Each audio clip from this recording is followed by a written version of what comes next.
For more episode subscribes के novels Hindi channel. मेनू दिखाओ। उपन्यास ऑनलाइन पूरा पढ़ें। उपन्यास बिन। उपन्यास जब से मैंने अपना क्षेत्र दान करना शुरू किया, मैं युगों युगों में महान सम्राट बन गया। अध्याय 106.1।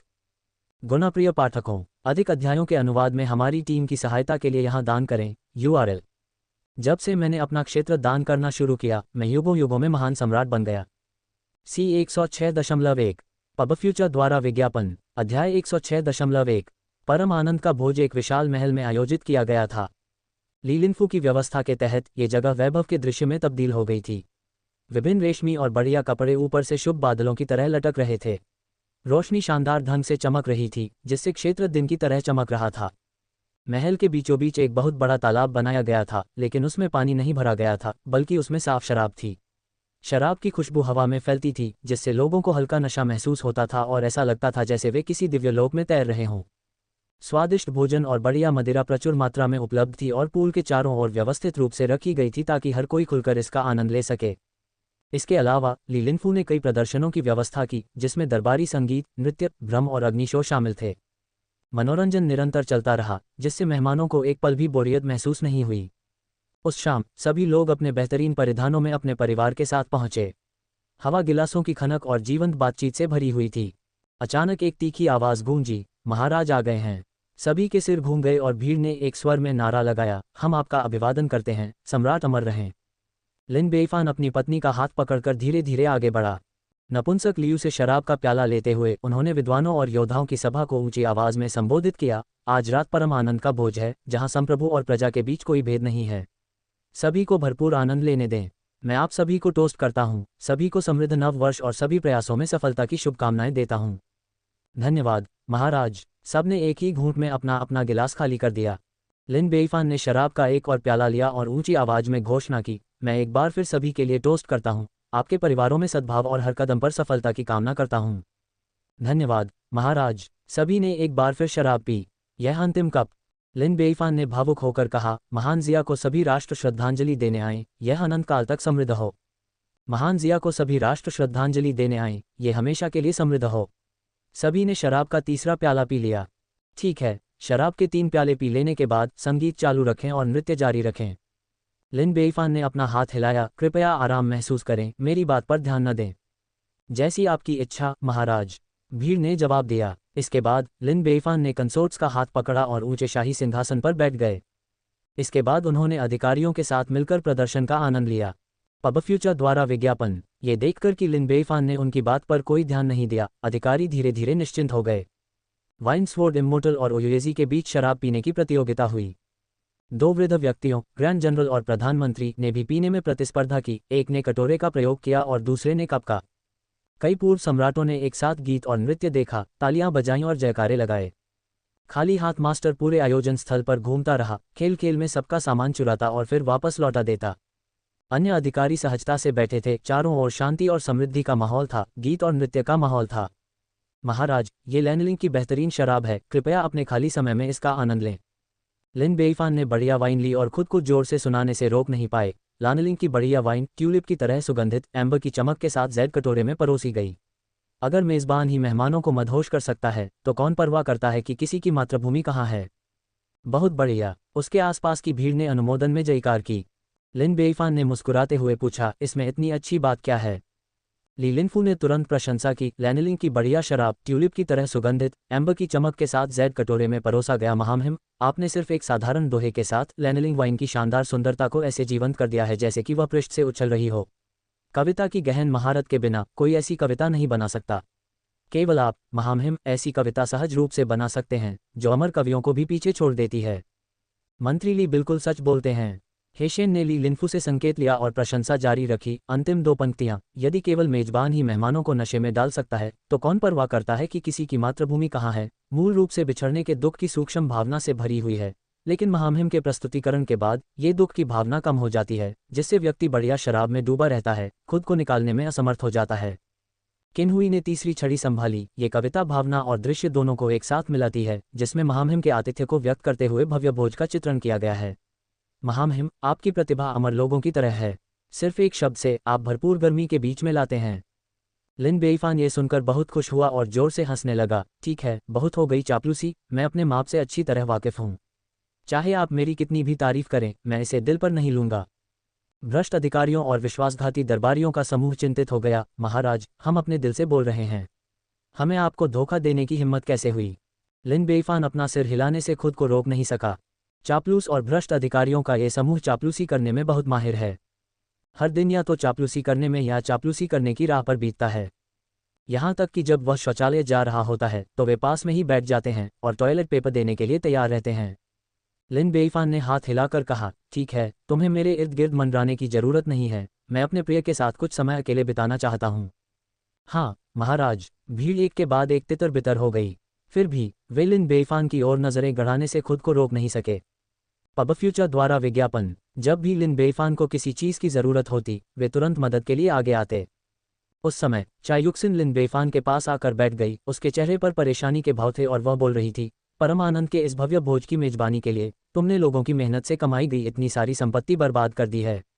क्या तुम्हें एहसास है कि अगर यह पैसा उनके लिए व्यवहारिक कामों पर खर्च किया जाता तो कितने आम लोगों की मदद की जा सकती थी, या इससे कितने सक्षम और युद्ध के लिए तैयार सैनिकों को प्रशिक्षित किया जा सकता था? ऐसा कहकर उसने निराशा से लिन बेईफान को देखा। महाराज, आप बदल गए हैं, अब आप पहले जैसे नहीं रहे।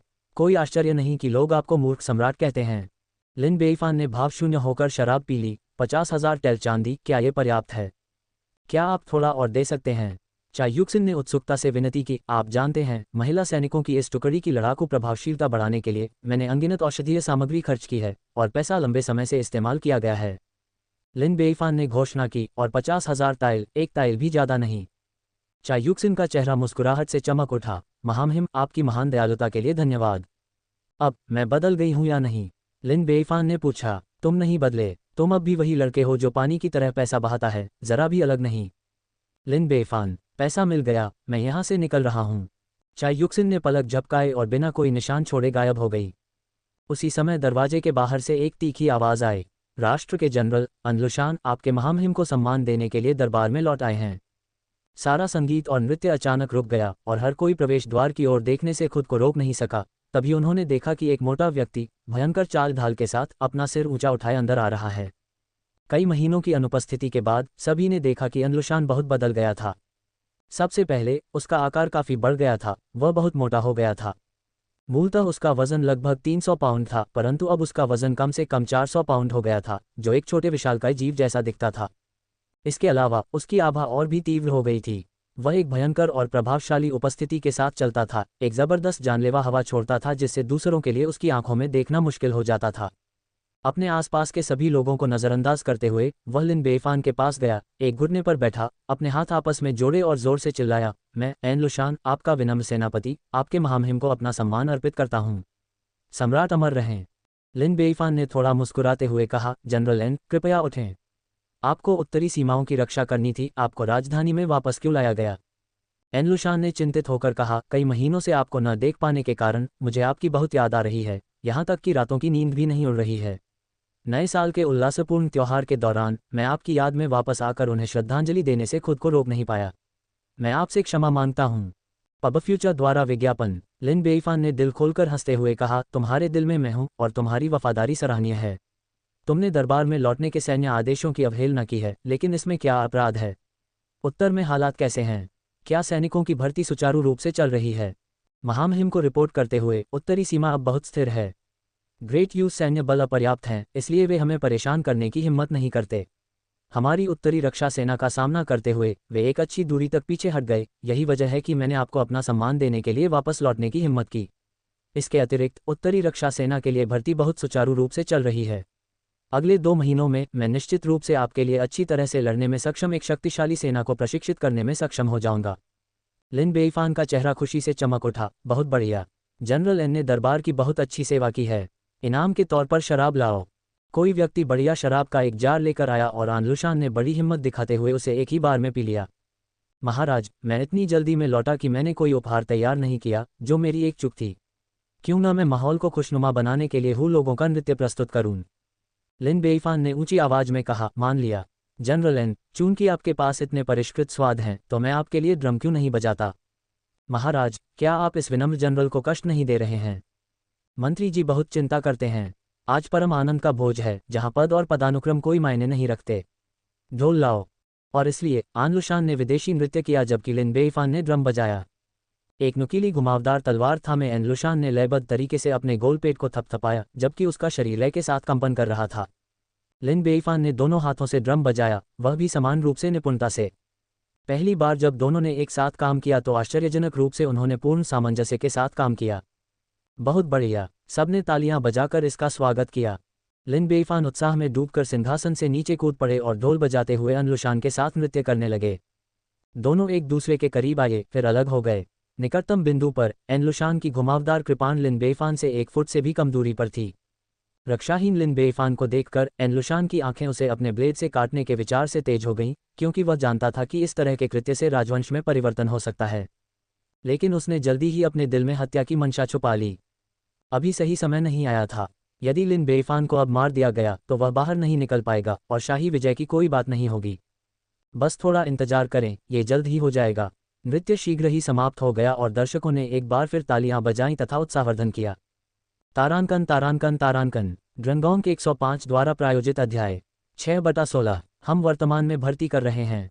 CNKRJP अनुवादकों मितलर्स का स्वागत है। डिस्कॉर्ड सर्वर URL पबफ्यूचर द्वारा विज्ञापन संपर्क टॉस साइट मैप दान करें मेनू दिखाओ। उपन्यास ऑनलाइन पूरा पढ़ें। उपन्यास बिन उपन्यास जब से मैंने अपना क्षेत्र दान करना शुरू किया मैं युगों युगों में महान सम्राट बन गया। अध्याय 106.2 जब से मैंने अपना क्षेत्र दान करना शुरू किया मैं युगों युगों में महान सम्राट बन गया। C106.2 पबफ्यूचर द्वारा विज्ञापन अध्याय 106.2 जनरल आन ने बहुत अच्छा नृत्य किया। सम्राट का ढोल बजाना तो और भी बेहतर था। युगों युगों के लिए एक गीत। हर कोई ईर्ष्या से एनलुशान को देख रहा था, क्योंकि महामहिम ने उन पर बहुत अधिक कृपा की थी। न केवल बिना अनुमति के लौटने के लिए उन्हें दंडित नहीं किया गया, बल्कि उन्हें भरपूर पुरस्कार भी दिया गया और यहाँ तक कि ढोल नगाड़े बजाने की सुविधा भी प्रदान की गई, जो पूरे दरबार में नागरिक और सैन्य दोनों में एक अनूठा विशेषाधिकार था। सतह पर तो एनलुशान आंसू बहाते हुए आभारी था, लेकिन अंदर ही अंदर वह सोचता था, महामहिम अभी भी मुझ पर कृपा कर रहे हैं। महान उपलब्धियां निश्चित रूप से मेरी पहुंच में हैं। ढोल नीचे रखते हुए लिन बेईफान ने थके हुए स्वर में कहा, जनरल एन शायद ही कभी लौटते हैं। यहाँ परम आनंद के भोज का आनंद लेते रहो। मैं थक गया हूँ और आराम करने वापस जाऊंगा, तुम सब आगे बढ़ो। ऐसा कहकर उसने कॉन्सर्ट का हाथ पकड़ा और धीरे धीरे वहां से चला गया। अलविदा महाराज, भीड़ ने एक स्वर में चिल्लाया। एनलुशान वहीं रुक गया और शराब पीता रहा तथा मादक विलासिता का आनंद उठाता रहा। इस भव्य भोज को देखकर उसने गुप्त प्रतिज्ञा की कि एक दिन ये सब उसका होगा। दूसरे दिन, नए साल के दूसरे दिन, अदालत के अधिकारियों ने आधिकारिक तौर पर अपनी छुट्टियां शुरू कर दीं। जब तक कोई अत्यावश्यक मामला न हो, सरकार लालटेन महोत्सव के बाद तक अपना काम पुनः शुरू नहीं करेगी। पबफ्यूचर द्वारा विज्ञापन इस अवधि के दौरान अधिकारी अपने रिश्तेदारों और मित्रों से मिलने जाते थे। लिन बेईफान भी रिश्तेदारों और दोस्तों से मिलने जा रहा था। दूसरे दिन सुबह सुबह वह प्रधानमंत्री के आवास और ग्रैंड जनरल की हवेली में नए साल का जश्न मनाने गया। प्रधानमंत्री शियाओ बोलियांग और ग्रैंड जनरल चाई युलांग बहुत प्रसन्न हुए। महाराज, आप यहाँ क्यों आए हैं? लिन बेईफान ने मुस्कुराते हुए अपने हाथ जोड़े और कहा, आप दोनों मेरे चाचा हैं। इस दुनिया में मेरे 2 ही रिश्तेदार और बड़े हैं। मैं कैसे नहीं आ सकता था। मैं अपने चाचाओं को नववर्ष की शुभकामनाएं देने आया हूँ। उनके अच्छे स्वास्थ्य की कामना करता हूँ और यह कामना करता हूँ कि आपके लिए सब कुछ ठीक रहे। हाँ, महाराज बहुत दयालु हैं। प्रधानमंत्री और महामहिम को मन ही मन और भी खुशी हुई। दरबार के सभी असैन्य और सैन्य अधिकारियों में से वे 2 ही ऐसे थे जिनके पास महामहिम ने नया साल मनाने के लिए व्यक्तिगत रूप से दौरा किया था। इससे पता चला कि सम्राट के दिल में वे अभी भी बहुत महत्वपूर्ण थे। लिन बेईफान ने ताली बजाई और हिजड़ों का एक समूह तुरंत भाप से भरे गर्म व्यंजन लेकर आया और कहा, मुझे अपने चाचाओं के साथ भोजन किए हुए बहुत समय हो गया है, इसलिए मैंने शाही रसोई को विशेष रूप से दावत तैयार करने का आदेश दिया है। क्यों न हम साथ में कुछ ड्रिंक लें? ठीक है, आज्ञाकारिता से बड़ा कोई सम्मान नहीं है। दोनों ने स्वीकृति में ताली बजाई। इस प्रकार भोज की व्यवस्था हो गई और वे तीनों मेज के चारों ओर बैठ गए, व्यंजन खाने लगे और एक दूसरे के लिए शराब परोसने लगे। ये देखकर कि लिन बेईफान अच्छे मूड में था, प्रधानमंत्री और ग्रैंड जनरल ने एक दूसरे की तरफ देखा। प्रधानमंत्री शियाओ बोलियांग ने कहा, महामहिम, आपके विनम्र सेवक के पास कुछ शब्द हैं जो मन की शांति के लिए कहे जाने चाहिए। आज का भोजन एक पारिवारिक समारोह की तरह है। यहाँ राजा और प्रजा में कोई भेद नहीं है। चाचा, आप अपनी बात बेहिचक कहिए। ठीक है, तब तो आपका सेवक निर्भीकता से बोलेगा। प्रधानमंत्री ने साहस जुटाया और पूछा, महाराज, आप विश्वासघाती अधिकारियों का पक्ष क्यों लेते हैं और वफादार अधिकारियों से दूरी क्यों बनाते हैं? ये देखकर कि लिन बेइफान की कोई खास प्रतिक्रिया नहीं थी, प्रधानमंत्री ने आगे कहा, उदाहरण के लिए हेशेम को ही लीजिए। हालांकि वह ईमानदार लगता है, लेकिन आपके विनम्र सेवक को निजी तौर पर पता चला है कि उसने लाखों टन चांदी का गबन किया है। ली लिनफू भी है, जिसके होठों पर शहद है लेकिन पेट में तलवार है। वह अपने से बड़े लोगों की चापलूसी करता है और अपने से नीचे वालों को धमकाता है। आपको खुश करने के लिए वह अत्यधिक विलासिता में लिप्त है, केवल परम आनंद के भोज की मेजबानी पर 300,000 से अधिक टैल चांदी खर्च करता है। पब फ्यूचर द्वारा विज्ञापन। और किन हुई, यानसोंग, काओ काओ, एनलुशान और अन्य, वे भी अच्छे नहीं हैं। वे सभी चाटुकार, अवसरवादी हैं, गुट बनाते हैं और अपने हितों का पीछा करते हैं। पूरा दरबार गंदा है। अगर यह जारी रहा तो हमारा महान ज़िया बर्बाद हो जाएगा। प्रधानमंत्री ने आदरपूर्वक झुककर गंभीरतापूर्वक कहा, मैं आपसे प्रार्थना करता हूं कि इससे पहले कि बहुत देर हो जाए, आप पीछे हट जाएं, बुद्धिमानों और गुणवानों को अपने निकट ले आएं तथा तुच्छ लोगों से दूरी बना लें। ग्रैंड जनरल ने जोर देकर कहा, प्रधानमंत्री ने जो कहा है वह बिल्कुल वही है जो मैं कहना चाहता था। लिन बेइफान ने अपने लिए शराब का प्याला भरा, बहुत शांत भाव से कहा, मेरे दोनों चाचाओं की चिंता मुझे समझ में आ गई है। लेकिन अब मैं आपसे पूछना चाहता हूं कि एक वफादार मंत्री की क्या परिभाषा होती है और एक विश्वासघाती मंत्री की क्या परिभाषा होती है। प्रधानमंत्री ने कहा, जो देश और लोगों की सेवा करता है उसे वफादार मंत्री कहा जा सकता है। इसके विपरीत वह विश्वासघाती है। लिन बेइफान ने ऊंची आवाज में कहा, गलत, पूरी तरह से गलत। प्रधानमंत्री और ग्रैंड जनरल ने हैरानी से एक दूसरे की ओर देखा। महाराज, गलती कहाँ है? एक वफादार मंत्री और एक विश्वासघाती मंत्री में इस तरह से अंतर नहीं किया जाता है। मेरे लिए, जो लोग मेरी चिंताओं को दूर कर सकते हैं और मेरी समस्याओं को हल कर सकते हैं, उन्हें वफादार मंत्री माना जाता है। उनके मुद्दे चाहे जो भी हों, चाहे वे भ्रष्ट हों और रिश्वत लेते हों, चाहे वे चापलूसी करके पक्षपात करते हों, चाहे वे अच्छे और ईमानदार लोगों को फंसाते हों या लोगों पर अत्याचार करते हों, जब तक वे मेरी चिंताओं को साझा कर सकते हैं, वे वास्तव में महान वफादार मंत्री हैं। इसके विपरीत वे विश्वासघाती मंत्री हैं। चाहे वे कितने भी प्रतिभाशाली हों, चाहे वे कितने भी वफादार और धर्मी हों, चाहे वे देश और लोगों की कितनी भी सेवा करें, अगर वे मेरे काम नहीं आते हैं तो वे विश्वासघाती मंत्री हैं, महान विश्वासघाती मंत्री हैं। शराब पीते हुए लिन बेइफान ने हंसते हुए कहा, मेरे दोनों चाचाओं, इस स्पष्टीकरण से आपको समझ जाना चाहिए, है ना? लिन बेइफान ने प्रधानमंत्री और ग्रैंड जनरल के विश्वदृष्टिकोण को चकनाचूर कर दिया। उन्होंने यह उम्मीद नहीं की थी कि जिन मंत्रियों को वे अपने दिल में देश के प्रति वफादार मानते थे, उन्हें लिन बेइफान ने विश्वासघाती माना। उनकी नज़र में विश्वासघाती अधिकारी लिन बेइफान के विचार में एक वफादार मंत्री था। लेकिन उनकी व्याख्या सुनकर ऐसा लगा कि इसके पीछे कोई कारण अवश्य था। मेरे चाचाओं, क्या आप जानते हैं कि मैं आपके द्वारा बताए गए वफादार मंत्रियों के बजाय उस तथाकथित विश्वासघाती अधिकारी का पक्ष क्यों लेता हूं? महाराज, क्यों? प्रधानमंत्री और ग्रैंड जनरल ने एक स्वर में पूछा। क्योंकि वे उपयोगी हैं और बहुत उपयोगी हैं। लिन बेइफान ने मुस्कुराते हुए कहा, जब तक मैं आदेश देता हूं, वे उसे अक्षरशः पूरा करते हैं और वे एक उत्कृष्ट काम करते हैं। जब मैं ग्रांड कैनाल का निर्माण करना चाहता था तो उन्होंने तुरंत नदी खोदने के लिए 10 लाख श्रमिकों को इकट्ठा किया। मैं एक शाही महल बनाना चाहता हूं और तुरंत ही उन्होंने शाही महल बनाने के लिए लाखों मजदूरों को बुला लिया।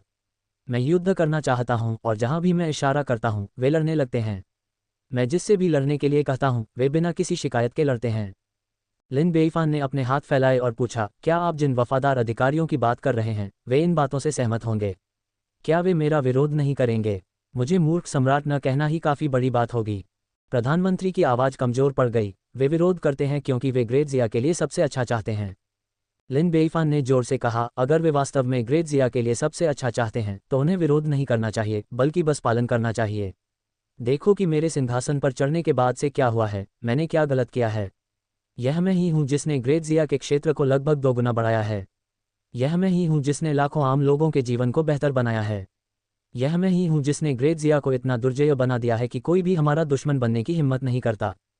हालांकि कई कार्य पहले मूर्खतापूर्ण लगते थे, लेकिन अंत में वे सभी सही साबित हुए। अगर मैं न होता तो हमारा महान ज़िया अभी भी अनिश्चितता में दिन प्रतिदिन जीने वाला एक छोटा सा राज्य होता।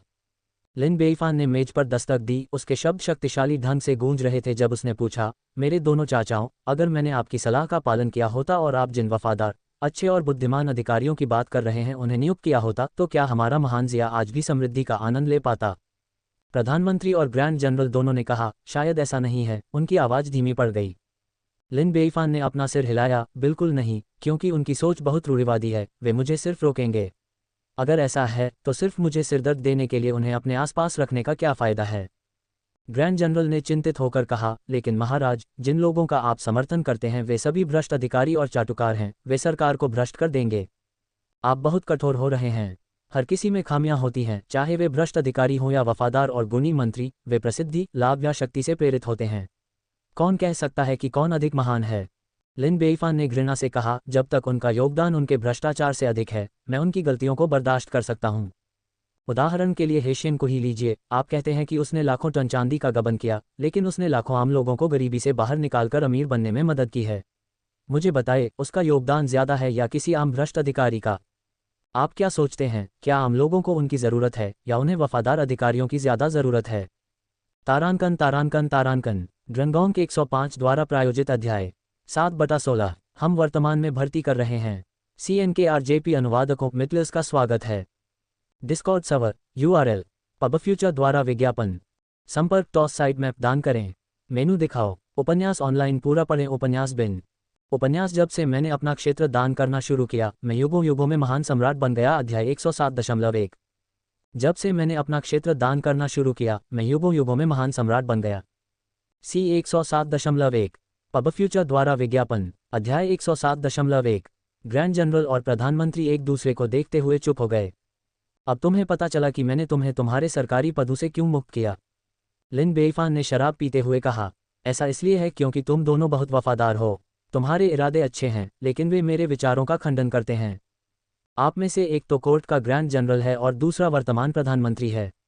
कोर्ट में आप मुझे सिर्फ बेड़ियां पहनाएंगे और मेरे काम में बाधा डालेंगे। तो मैंने आपको एक बार और हमेशा के लिए अपने कर्तव्यों से मुक्त कर दिया। प्रधानमंत्री और ग्रैंड जनरल ने एक दूसरे को देखा और प्रधानमंत्री ने कड़वी मुस्कान के साथ कहा, तो यही कारण है। महाराज, क्या इसका मतलब यह है कि अब हमारे पास कोर्ट में लौटने का अवसर नहीं है?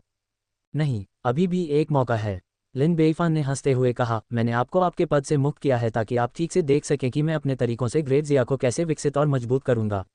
हालांकि मेरे तरीके आक्रामक हैं और अक्सर गलत समझे जाते हैं, लेकिन वे बहुत प्रभावी हैं। अब आपने खुद ही देख लिया है ना? परिणाम कैसे हैं? प्रधानमंत्री ने आश्चर्य से कहा, इस प्रभाव को अकल्पनीय कहा जा सकता है। ग्रैंड जनरल ने भी आश्चर्य व्यक्त किया। वास्तव में सिर्फ 1 साल के समय में एक छोटे से राज्य को एक महान राज्य में विकसित करना दुनिया में एक दुर्लभ बात है। अगर बड़े भाई को कब्र से परे पता होता तो उन्हें जरूर बहुत तसल्ली होती। ये सही है। लिन बेइफान ने ताली बजाई और घोषणा की, आप दोनों को ये जानने की जरूरत है कि ग्रेट ज़िया की समृद्धि की इच्छा मुझसे ज्यादा कोई नहीं कर सकता है। दोनों बुजुर्गों ने गहरी सहमति में सिर हिलाया। मेरे चाचा, लिन बेइफान ने आगे कहा, अब तुम्हें मेरे कठिन परिश्रम का एहसास हो गया है। अब तुम्हारे वापस आने का समय आ गया है। दोनों बुजुर्गों की आंखें चमक उठीं। सचमुच? बेशक, मैं एक मंत्रिमंडल स्थापित करने के लिए तैयार हूं। दोनों बुजुर्ग हैरान थे। कैबिनेट क्या है? तथाकथित मंत्रिमंडल है। फिर लिन बेइफान ने एक एक करके कैबिनेट प्रणाली की व्याख्या की। पबफ्यूचर द्वारा विज्ञापन तथाकथित कैबिनेट वास्तव में एक कार्यालय है जो लिन बेइफान की ओर से सरकारी मामलों को संभालता है। ये कार्यालय कुलीन वर्ग के एक समूह से बना है जो मंत्रियों से ज्ञापन तैयार करने और उनका जवाब देने में सम्राट की सहायता करता है। इस कार्यालय के प्रमुख को मुख्यमंत्री के रूप में भी जाना जाता है। हालांकि 6 मंत्रालयों और 9 उच्च स्तरीय अधिकारियों की तुलना में इस मंत्रिमंडल के पास पर्याप्त शक्ति नहीं है, क्योंकि उनके प्रस्तुत ज्ञापन को कार्यान्वयन से पहले अभी भी लिन बेइफान की मंजूरी की आवश्यकता थी। मेरे दोनों चाचा, आप ऐसे लोग हैं जिन पर मैं बहुत भरोसा करता हूं और साथ ही आपने कई वर्षों तक बहुत ही कुशलता से शासन किया है। इसलिए मैं आपको कैबिनेट के मुख्यमंत्री का पद सौंपता हूं। आप कुछ उम्मीदवारों का चयन करें और मेरी चिंताओं को साझा करने के लिए एक कैबिनेट बनाएं। महाराज, इससे क्या लाभ होगा? लिन बेइफान खांसते हुए बोला, इस व्यवस्था का सबसे बड़ा लाभ यह है कि अब से मैं बोझिल सरकारी कामों से मुक्त हो सकता हूं। मैं सुबह की अदालती कार्यवाही से भी छुटकारा पा सकता हूं और जीवन का पूरा आनंद ले सकता हूं। हे मंत्रिमंडल की स्थापना के पीछे उनका मुख्य उद्देश्य अपने कर्तव्यों से बचना था। आजकल जैसे जैसे देश बड़ा होता गया और जनसंख्या बढ़ती गई, राज्य के मामले भी उसके सामने बढ़ते गए, जिससे उसे अंतहीन परेशानी होने लगी। सच कहें तो कई राजकीय मामले ऐसे थे जिन्हें अकेले करना उनके लिए अनावश्यक था, क्योंकि जब भी देश में कोई समस्या होती थी तो वह एम्पायर सैंडबॉक्स खोलकर एक ही नज़र में सब कुछ जान सकता था। बिल्कुल साफ, सादा और सरल। इसलिए वह वास्तव में इन मामलों पर अपनी ऊर्जा बर्बाद नहीं करना चाहता था। मंत्रिमंडल का गठन बहुत आवश्यक था, क्योंकि इससे कम से कम 90% कार्य निपटाए जा सकते थे। प्रधानमंत्री और ग्रैंड जनरल ने एक दूसरे को देखा। पता चला कि महामहिम सिर्फ आलसी होने के लिए मंत्रिमंडल का गठन कर रहे थे। यदि यह अतीत में हुआ होता तो वे निश्चित रूप से उसे कुछ प्रोत्साहन देते तथा उससे मेहनती बनने तथा एक मेहनती और परोपकारी सम्राट बनने का आग्रह करते।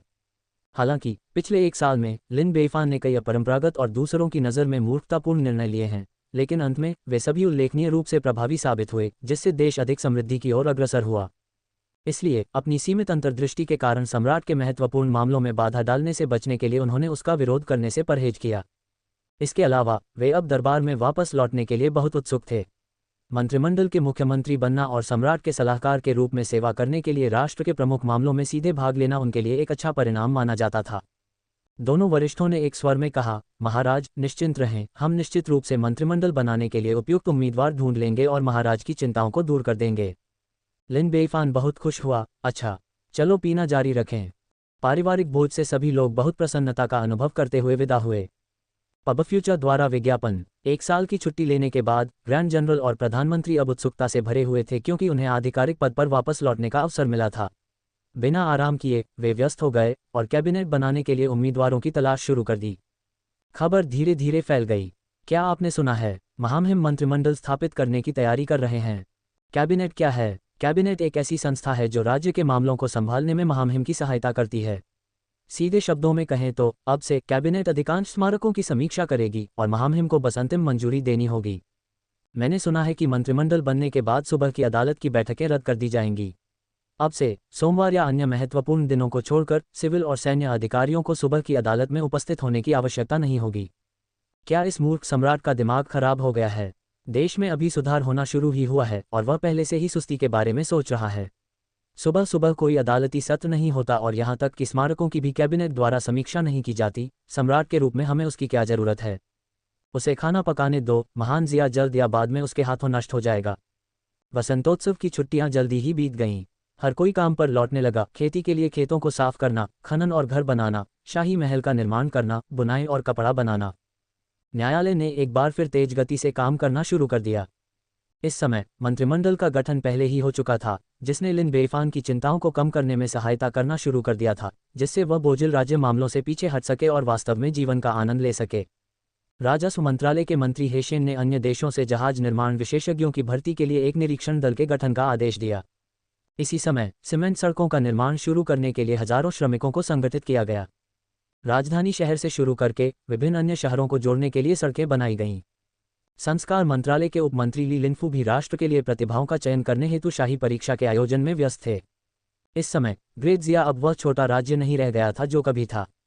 केवल 1 वर्ष में ये लगातार खतरे में रहने वाले एक छोटे से राज्य से 800,000 वर्ग मील से अधिक क्षेत्र और 1 करोड़ के करीब आबादी वाले एक महान राज्य में तब्दील हो गया, जो असाधारण क्षमता को प्रदर्शित करता है। कई विद्वान अपनी किस्मत आजमाने के लिए उत्सुक थे। वे परीक्षा देने और अपनी शिक्षा का प्रदर्शन करने के लिए हजारों मील की यात्रा करके ग्रेट जिया पहुंचे। इस समय राष्ट्र के जनरल अनलुशान पहले ही वापस आ चुके थे। बड़े भाई, कैसा रहा? शिसिमिंग ने उत्सुकता से पूछा। चेहरे पर खुशी के भाव लिए एनलुशान ने कहा, महाराज अभी भी मुझ पर कृपा कर रहे हैं। न केवल मुझे बिना अनुमति के लौटने के लिए दंडित नहीं किया गया, बल्कि मुझे परम आनंद के भोज में भी आमंत्रित किया गया, जहां ढोल नगाड़े और नृत्य के साथ मेरा सम्मान किया गया। शिसिमिंग ने अपनी मुठ्ठियां कस लीं और उत्साह से कहा, यह बहुत बढ़िया है। इससे हमारे महान कार्य की उम्मीद की जा सकती है। एनलुशान ने खुशी से कहा, बिल्कुल। महामहिम हमारे खिलाफ बेपरवाह हैं। एक बार जब हम अपनी सेना खड़ी कर लेंगे तो हम निश्चित रूप से राजधानी शहर में टूटते बांस की तरह घुसकर राजवंश को बदल देंगे और पीले वस्त्र पहन लेंगे। तो फिर जनरल अन को बधाई, आपका सिंहासन पर चढ़ना पहुंच के भीतर है। कुलीन परिवार के लोगों ने बधाई दी। आनलुशान जोर से हंसने लगा, उसका उत्साह बहुत बढ़ गया। हंसी के बाद उन्होंने चिंता से पूछा, हम अपनी तरफ से तैयार हैं, आपकी तैयारियां कैसी चल रही हैं? हम भी लगभग तैयार हैं। ग्रेट यू ने पहले ही 500,000 सैनिक भेज दिए हैं और उन्हें लगभग 5 दिनों में उत्तरी रेगिस्तान में आपके साथ सेना में शामिल होने के लिए पहुंच जाना चाहिए, जनरल एन। तब तक 1 लाख बहादुर सैनिकों के साथ हम निश्चित रूप से दुश्मन के दिल पर सीधा हमला करने में सक्षम होंगे। सैनिकों की संख्या तो पर्याप्त है, लेकिन इन्नेट विशेषज्ञों का क्या? एनलुशान ने आगे कहा, वर्तमान महान जिया में चाई युलांग और उनकी बेटी लियू द यूनुच, वाइनस्वॉर्ड इमोर्टल, खाली हाथ मास्टर ओएजी और बाइजू टोटलिंग नामक एक महिला हत्यारा 7 जन्मजात विशेषज्ञ हैं। वे अब पहले जैसे नहीं रहे। इसके अलावा उनके पास एक तलवारबाजी मास्टर का समर्थन है जो पहले से ही शाही क्यूई स्तर तक पहुंच चुका है। अगर हम उन लोगों से नहीं निपटते हैं तो भले ही हम राजधानी शहर तक पहुंच जाएं, ये व्यर्थ होगा। आनलुशान को सबसे अधिक भय उस रहस्यमयी तलवारबाजी मास्टर से था। अपना चेहरा दिखाए बिना ही उसने 5 इन्नेट विशेषज्ञों को मार डाला था। यह विचार आज भी उसकी रीढ़ में सिहरन पैदा कर देता है। यदि वह इस व्यक्ति से निपट नहीं पाता तो उसकी साम्राज्यवादी महत्वाकांक्षाएं अप्राप्य हो जातीं। हमने आपके द्वारा बताए गए सभी मुद्दों पर विचार किया है। एक कुलीन परिवार के व्यक्ति ने मुस्कुराते हुए कहा, हमारे 3 महान कुलीन परिवार प्रत्येक 2 इनेट विशेषज्ञ भेजेंगे और ग्रेट यू 3 इनेट भेजेंगे, जो कुल 9 होंगे। साथ ही आप दोनों जनरल कुल 11 इनेट बनाते हैं। इसके अलावा हमने एक शक्तिशाली व्यक्ति को भर्ती करने के लिए एक भारी कीमत चुकाई है। उसकी ताकत पहले से ही इंपीरियल क्यूई के शिखर तक पहुंच चुकी है, ग्रैंड मास्टर से सिर्फ एक कदम दूर, अविश्वसनीय रूप से शक्तिशाली। उसके द्वारा की गई कार्रवाई के साथ ग्रेट जिया के पीछे का तलवार मास्टर भी मौके पर ही मारा जाएगा। सभी ने एक दूसरे की ओर देखा और गर्व से हंसने लगे। आत्मविश्वास से लबरे जैन लुशान ने कहा, बहुत बढ़िया, तो चलिए हमारी सफलता की कामना करते हैं। उसी दिन एन लुशान ने कार्रवाई शुरू कर दी और शाही दरबार को रिपोर्ट दी कि स्काउट्स की खुफिया जानकारी के अनुसार ग्रेट यू किंगडम ने पहले ही 500,000 सैनिकों की एक सेना भेज दी है, जो 5 दिनों में उत्तरी रेगिस्तान तक पहुंच जाएगी। दोनों देशों के बीच एक बड़ी लड़ाई अपरिहार्य लग रही थी। तारानकन तारानकन तारानकन। TLN सुझावों के लिए धन्यवाद। सीसी 8/16 8 से ज़्यादा 17 हम वर्तमान में भर्ती कर रहे हैं। CNKRJP अनुवादकों मिटलर्स का स्वागत है। डिस्कॉर्ड सर्वर URL पबफ्यूचर द्वारा विज्ञापन संपर्क टॉस साइट मैप दान करें। मेनू दिखाओ। उपन्यास ऑनलाइन पूरा पढ़ें। उपन्यास बिन उपन्यास जब से मैंने अपना क्षेत्र दान करना शुरू किया, मैं युगों युगों में महान सम्राट बन गया। अध्याय 107.2 जब से मैंने अपना क्षेत्र दान करना शुरू किया, मैं युगों युगों में महान सम्राट बन गया। C 107.2 पबफ्यूचर द्वारा विज्ञापन अध्याय 107.2 चिंतित लिन बेईफान ने पूछा कि क्या अतिरिक्त सैन्य सहायता की आवश्यकता है। एन लुशान ने विश्वासपूर्वक कहा कि इसकी कोई आवश्यकता नहीं थी। अपने अधीन 500,000 सैनिकों वाली उत्तरी गैरिसन के साथ वह देश की सीमाओं को पूरी तरह सुरक्षित कर सकते थे। लिन बेईफान ने जनरल आन की क्षमताओं पर अपना भरोसा दोहराया। हालांकि अनावश्यक हताहतों को कम करने के लिए उन्होंने फिर भी उन लोगों को वापस बुलाने का सुझाव दिया जो उत्तरी गैरिसन क्षेत्र में भूमि साफ कर रहे थे और खेती कर रहे थे। ये कदम बहुत ही उचित था और एन लुशान को कोई संदेह नहीं था। दूसरे दिन अन लुशान ने एक बार फिर शाही दरबार को सूचना दी कि महान यू राज्य की 500,000 की सेना उत्तरी सीमा से 200 मील से भी कम दूरी पर अन शहर की ओर बढ़ रही है और उत्तरी सीमा तक पहुंचने में लगभग 4 दिन लगेंगे। लिन बेईफान ने एक बार फिर जनरल आन की क्षमताओं पर अपना भरोसा जताया। तीसरे दिन आन लुशान ने फिर शाही दरबार में रिपोर्ट दी। चौथे दिन भी यही हुआ। वह बहुत आत्मविश्वासी और वफादार दिखाई दिया। हालांकि 5वें दिन तक ग्रेट यू सेना उत्तरी सीमा पर पहुंच चुकी थी।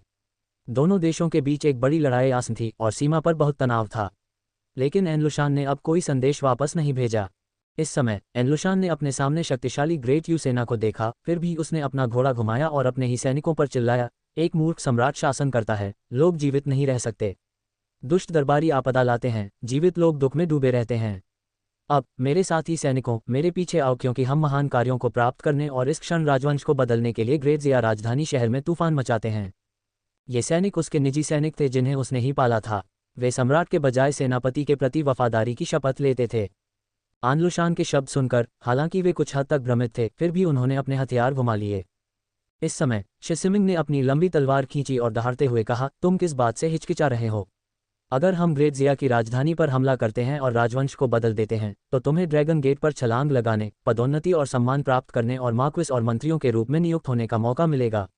मैं वादा करता हूं, जब तक हम राजधानी शहर में पहुंचते हैं, अनाज तुम्हारा होगा, चांदी तुम्हारी होगी, सुंदरियां तुम्हारी होंगी। महान पुरस्कार बहादुर योद्धाओं को सामने लाते हैं। उत्तरी सेना के 500,000 सैनिकों में उत्साह भर गया। आक्रमण करो। अन लुशान और शिसिमिंग का अनुसरण करते हुए वे ग्रेट जिया की राजधानी की ओर बढ़े। 500,000 सैनिकों वाली महान यू सेना उनके पीछे पीछे चल रही थी।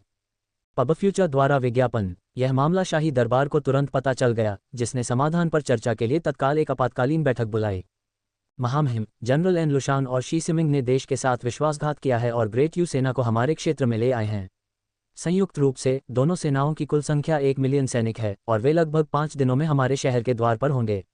स्थिति अत्यंत गंभीर है, कृपया जल्दी से तैयारी करें। काओ काओ ने जोर से सूचना दी। ग्रैंड जनरल चाई यूलांग ने बहुत आक्रोश के साथ कहा, उन 2 गद्दार अधिकारियों ने न केवल सम्राट की कृपा को धोखा दिया है, बल्कि दुश्मन के साथ साजिश भी की है और देश को बेच दिया है। उनके अपराध अक्षम्य हैं। कृपया सैनिकों को अपने विनम्र सेवक को सौंप दें और मैं सुनिश्चित करूंगा कि वे वापस न आएं। अपनी गतिविधि या योजना में मुझे शामिल करें। चाई यूक्सिन उत्साह से खड़े हो गए। मैंने हमेशा उन लोगों को तिरस्कृत किया है जो अपने देश को धोखा देते हैं और बेचते हैं। उनकी सेनाएं बहुत ज्यादा मजबूत हैं। हमारे पास अभी सिर्फ 500,000 सैनिक हैं और हम नुकसान में हैं। इसलिए आपका विनम्र सेवक सुझाव देता है कि हम शहर के अंदर से ही बचाव करें ताकि हम बढ़त हासिल कर सकें। एक अधिकारी ने सुझाव दिया कि क्यों न किसी स्वामी को भेजकर उनका अनाज जला दिया जाए। अदालत के अधिकारियों ने अपनी अपनी राय व्यक्त की। इस समय उनकी रुचि लिन बेईफान से जुड़ी हुई थी। यदि लिन बेईफान गिर गया तो वे भी गिर जाएंगे। लिन बेईफान ने शांति से कहा, मंत्रियों कृपया धैर्य रखें। मैं दुश्मन से निपटने के आपके प्रस्तावित तरीकों से अवगत हूं, लेकिन वे सबसे अच्छे समाधान नहीं हैं। मेरे पास एक बेहतर योजना है। नागरिक और सैन्य अधिकारी एक दूसरे की ओर देखकर आश्चर्यचकित हो गए। महाराज का क्या मतलब है? लिन बेईफान ने हंसते हुए कहा, मैं हमेशा महत्वाकांक्षी लोगों की प्रशंसा करता हूं। जब वह लड़ना चाहता है तो उसे लड़ने दो। सभी अधिकारी अचंभित रह गए। दुश्मन की लाखों की सेना हमारी ओर बढ़ रही थी, लगातार आगे बढ़ रही थी और कुछ ही दिनों में वे राजधानी शहर तक पहुंच जाएंगे। दुश्मन का प्रतिरोध करने के बारे में सोचने के बजाय आप उन्हें अपना हमला जारी रखने की इजाज़त दे रहे हैं। ये कैसा विकृत तर्क है? क्या ऐसा हो सकता है कि महामहिम ने फिर अपना दिमाग खो दिया है? मेरा इरादा यह है कि हर जगह एक बड़े संघर्ष के लिए लामबंद होने के बजाय बेहतर होगा कि हम आराम से रहें और हमारे सैनिकों को राजधानी शहर में आराम करने दें। जब उनकी 10 लाख की सेना आएगी तो हम शहर से बचाव कर सकते हैं, और क्या तब हमारी जीत की संभावना अधिक नहीं होगी? सभी ने एक दूसरे की ओर देखा, पलकें झपकाईं और समझ गए कि महामहिम ने क्या कहा था। पब फ्यूचर द्वारा विज्ञापन काफी उचित लग रहा है। सैन्य शक्ति में वर्तमान असमानता को देखते हुए आमने सामने की लड़ाई में संभवतः उनकी हार होगी। क्यों न राजधानी शहर में ही रुकें, ठीक से आराम करें और फिर जब वे आएं तो उनसे मुकाबला करें, जिससे जीतने की संभावना और भी बढ़ जाएगी। महाराज के शब्द बहुत ही चतुराईपूर्ण हैं। इस विनम्र सेवक को ज्ञान प्राप्त हो गया है। अधिकारियों ने एक स्वर में उत्तर दिया। लिन बेईफान ने अपना हाथ हिलाया, सभी सैनिकों को वापस बुलाओ। हाँ महाराज, अधिकारियों ने फिर जवाब दिया। इस प्रकार सभी शाही सैनिकों को राजधानी शहर में वापस बुला लिया गया। ये खबर शीघ्र ही अनलुशान तक पहुंच गई। अदालत ने अपने सभी सैनिकों को वापस बुला लिया है। वे राजधानी शहर में ही एक झटके में मामले को निपटाने का इरादा रखते हैं। क्या योजना है? उन्होंने सोचा। बड़े भाई, यह अच्छी खबर है। शिसिमिंग ने मुस्कुराते हुए कहा, वे नुकसान नहीं उठाना चाहते और न ही हम। इस यात्रा पर हम सीधे राजधानी शहर में जा सकते हैं, पीले वस्त्र पहन सकते हैं और महान जिया को नष्ट किए बिना सम्राट के रूप में सिंहासन पर चढ़ सकते हैं। दूसरे भाई, तुम सच बोलते हो। आनलुशान जोर से हंसा। चलो जल्दी करो, मैं इंतजार नहीं कर सकता। 10 लाख की सेना की गति एक अंक अधिक है, और यह सब लिन बेईफान की नज़रों में आ गया। इस गति के अनुसार वे अगले 5 दिनों में राजधानी शहर तक पहुंच सकेंगे। 1, 2, 3 केवल 8 इनेट विशेषज्ञ पहुंचे हैं। स्वामी सभी यहाँ नहीं हैं। अब कार्रवाई करने से वे डर जाएंगे। जल्दी मत करो, मैं थोड़ी देर के लिए आपके साथ खेलूंगा। लिन बेईफान ने हंसते हुए अपनी उंगली को पकड़ लिया। अनजाने में ही 2 घंटे बीत गए और आनलुशान ने आसमान की ओर देखा, ये देखते हुए कि धीरे धीरे अंधेरा हो रहा है, और जोर से चिल्लाया, आज के लिए बस इतना ही काफ़ी है। वहीं आराम करो, आग जलाओ और खाना बनाओ। हाँ जनरल, भीड़ ने जवाब दिया। सबसे पहले रसोइये काम पर लग गए और उन्होंने भोजन तैयार करने के लिए गाड़ियों से खाद्य सामग्री उतारी। हालांकि जब उन्होंने बरलेब की बोरियां खोलीं तो वे पूरी तरह से अचंभित रह गए, क्योंकि अंदर अनाज नहीं बल्कि रेत से भरे थैले थे। दूसरी बोरी खोली तो उसमें भी वही चीज़ थी, अनाज नहीं, रेत। तीसरी बोरी खोली, अभी भी रेत थी। चौथी बोरी भी सिर्फ रेत ही थी। जब उन्होंने सभी बोरियां खोलीं तो पाया कि वे रेत से भरी थीं, उनमें चावल का एक भी दाना नहीं था। सैनिक घबरा गए, उनके चेहरे पीले पड़ गए और ठंडा पसीना बहने लगा। ये सब रेत क्यों है? मुझे याद है कि इसके अंदर तो अनाज था, ये रेत में कैसे बदल गया? क्या ये भूतहा हो सकता है? अनाज के बिना हम खाना पकाने के लिए आग कैसे जलाएंगे? जनरल, इसके लिए हमें दोषी ठहराएंगे। ये सब शोर किस बात का है? एक लुशान जोर से चिल्लाता हुआ आया। सैनिक घुटनों के बल बैठ गए, कांपते हुए बोले, जनरल को खबर देते हुए, हम खाना पकाने के लिए आग जलाने ही वाले थे कि हमने पाया कि अंदर का सारा अनाज गायब हो गया है, रेत में बदल गया है, और हम खाना नहीं बना सकते। बेतुकी बात है, अनाज हवा में कैसे गायब हो सकता है? लुशान के चेहरे पर नाराजगी दिख रही थी। जनरल, कृपया इसे स्वयं देखें। एनलुशान ने उन बोरों की ओर देखा जिनमें अनाज होने का अनुमान था, लेकिन पाया कि वास्तव में उनमें अनाज नहीं था, केवल रेत थी। सभी बोरियों का निरीक्षण करने के बाद यही बात सामने आई। वह गुस्से से आग बबूला हो उठा। अनाज कहाँ है? अनाज कैसे गायब हो गया? बोलो, क्या तुमने अनाज बदलकर छिपा दिया है? अनाज तुरंत दे दो, नहीं तो मैं तुम्हारा सिर काट दूंगा। सैनिक इतने डर गए कि वे घुटनों के बल झुक गए और दया की भीख मांगने लगे। जनरल, कृपया अपना गुस्सा शांत करें, हम ऐसा करने की हिम्मत कैसे कर सकते हैं? भले ही आप हमें मार दें, हम अनाज नहीं पैदा कर सकते। तारांकन तारांकन तारांकन ड्रंगोंग के 105 द्वारा प्रायोजित अध्याय 9/17 हम वर्तमान में भर्ती कर रहे हैं। CNKRJP अनुवादकों मितलर्स का स्वागत है। Discord server URL pub future द्वारा विज्ञापन। संपर्क टॉस साइट मैप दान करें। मेनू दिखाओ। उपन्यास ऑनलाइन पूरा पढ़ें। उपन्यास बिन। उपन्यास जब से मैंने अपना क्षेत्र दान करना शुरू किया, मैं युगों युगों में महान सम्राट बन गया। अध्याय 108.1। जब से मैंने अपना क्षेत्र दान करना शुरू किया, मैं युगों युगों में महान सम्राट बन गया। सी 108.1। पब फ्यूचर द्वारा विज्ञापन। अध्याय 108.1। आनलुशान को भी लगा कि वे हिम्मत नहीं करेंगे। यदि उन्होंने सचमुच ऐसा किया होता तो वे बहुत पहले ही भाग गए होते, तो फिर वे वहां क्यों रुककर सजा स्वीकार करते।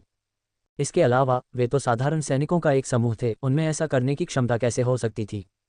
तो फिर अनाज कहाँ गया? वह कौन था जिसने उनकी खाद्य आपूर्ति चुरा ली? यह मामला कोई छोटा महत्व का नहीं है। ये सर्वविदित है कि सेना के आगे बढ़ने से पहले रसद का प्रबंध होना चाहिए।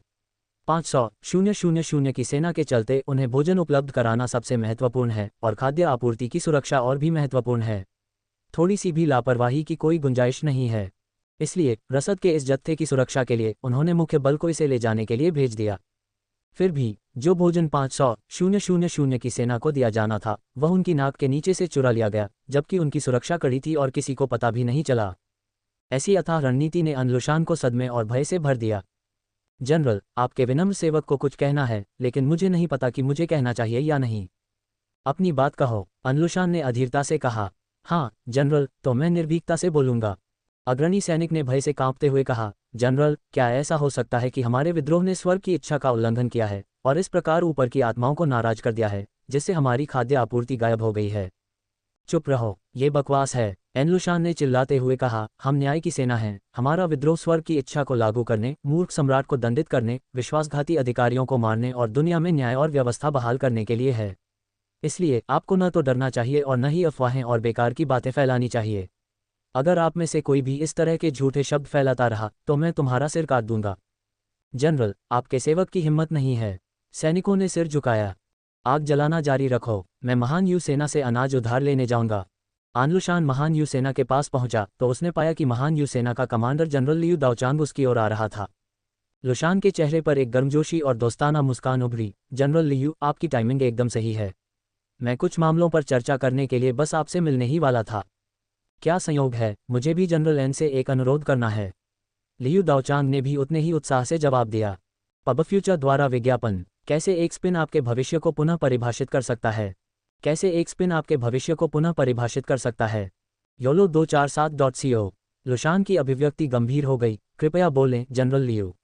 जब तक यह मेरी शक्ति में है, मैं मना नहीं करूंगा। आखिरकार जब किसी को मदद की ज़रूरत होती है तो भोजन उधार लेने के लिए पहले दूसरे पक्ष की समस्या को हल करना सबसे अच्छा होता है। जनरल एन सचमुच सम्माननीय हैं। फिर मैं खुलकर बोलूंगा। लियू दाओचांग और भी ज़्यादा उत्साहित हो गया। जैसे ही हम खाना पकाने के लिए आग जलाने की तैयारी कर रहे थे, हमने पाया कि हमारा खाना हवा में गायब हो गया था। जैसा कि आप जानते हैं जनरल एन, सैनिकों के लिए खाली पेट मार्च करना और लड़ना असंभव है, इसलिए क्या आप हमें कुछ खाना दे सकते हैं? मैं आपका बहुत आभारी रहूंगा। आनलुशान के चेहरे की मुस्कान धीरे धीरे फीकी पड़ गई। क्या तुम्हारा अनाज भी हवा में गायब हो गया है? जनरल लियू ने तुरंत जवाब दिया। आपने ये भी कहा, क्या इसका मतलब यह है कि आपका अनाज भी गायब हो गया है? बिल्कुल, एनलुशान ने सिर हिलाया और एक व्यंग्यपूर्ण मुस्कान के साथ कहा, हमारा अनाज भी गायब हो गया है। मैंने आपके महान यू से कुछ अनाज उधार लेने का इरादा किया था, लेकिन मुझे कभी उम्मीद नहीं थी कि यह सब खत्म हो जाएगा। दोनों सेनापति आश्चर्य से एक दूसरे की ओर देखने लगे। किसी ने 10 लाख की सेना की सुरक्षा के बीच उनकी नाक के नीचे से सारा अनाज चुरा लिया था। क्या ये सचमुच किसी इंसान का काम हो सकता है, या फिर यह भूतों या देवताओं का काम हो सकता है? उन्होंने अपना सिर हिलाया और ध्यान भटकाने वाले विचार को एक तरफ रख दिया। वे सभी वर्तमान समय के स्वामी थे तथा भूत प्रेतों की अपेक्षा अपने हाथों की शक्ति पर अधिक विश्वास करते थे। किसी ने सारा अनाज चुराने के लिए कोई अज्ञात तरीका अपनाया होगा। लेकिन अब सबसे महत्वपूर्ण बात ये पता लगाना नहीं थी कि इसके पीछे कौन है, बल्कि खाद्य संकट को हल करना था। जनरल एन, हम अनाज के बिना नहीं रह सकते। 1 लाख की सेना भोजन के लिए इंतजार कर रही है। आप स्थानीय अधिकारी हैं और इस क्षेत्र को अच्छी तरह से जानते हैं। क्या आपके पास कोई अच्छी रणनीति है? एनलुशान ने एक पल सोचा और कहा, 30 ली आगे एक शहर है जिसका नाम फेंगबो शहर है। हम इस तत्काल आवश्यकता को पूरा करने के लिए वहां से अनाज इकट्ठा करने के लिए एक सेना भेज सकते हैं। अच्छा, जनरल लियू ने सिर हिलाया। फिर अनलुशान ने भोजन की तलाश में शिसिमिंग को 5000 सैनिकों के साथ फेंगबो शहर भेजा। 2 घंटे बाद शिसिमिंग वापस लौट आया। आनलुशान उसके पास आया। उसका चेहरा उत्सुकता से भरा हुआ था और उसने पूछा, छोटे भाई, क्या तुम्हें कुछ भोजन मिला? शिसिमिंग का चेहरा कड़वाहट से भरा हुआ था और उसने कहा, बड़े भाई, मैंने आपको निराश किया है। जब तक हम फैंगबो शहर पहुंचे, हमने पाया कि यह पूरी तरह से सुनसान था। इसलिए मैंने सैनिकों को हर घर की तलाशी लेने का आदेश दिया, लेकिन हमें भोजन का एक भी दाना नहीं मिला। पब फ्यूचर द्वारा विज्ञापन। आपकी जीत का सिलसिला यहीं से शुरू होता है, अब अपना भाग्य आजमाएं। आपकी जीत का सिलसिला यहीं से शुरू होता है, अब अपना भाग्य आजमाएं। YOLO247.co। आनलुशान चौंक गया। क्या एक भी दाना नहीं? हाँ, एक भी नहीं। शिसिमिंग ने क्रोधित होकर कहा, उन्होंने बहुत अच्छी तरह से सफाई की, पीछे कुछ भी नहीं छोड़ा। यहाँ तक कि एक चूहा भी अंदर भागकर रोता हुआ बाहर आ जाएगा। आहा, ये कैसे हो सकता है?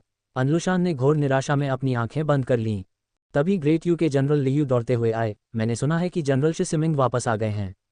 क्या उन्हें कोई खाना मिला?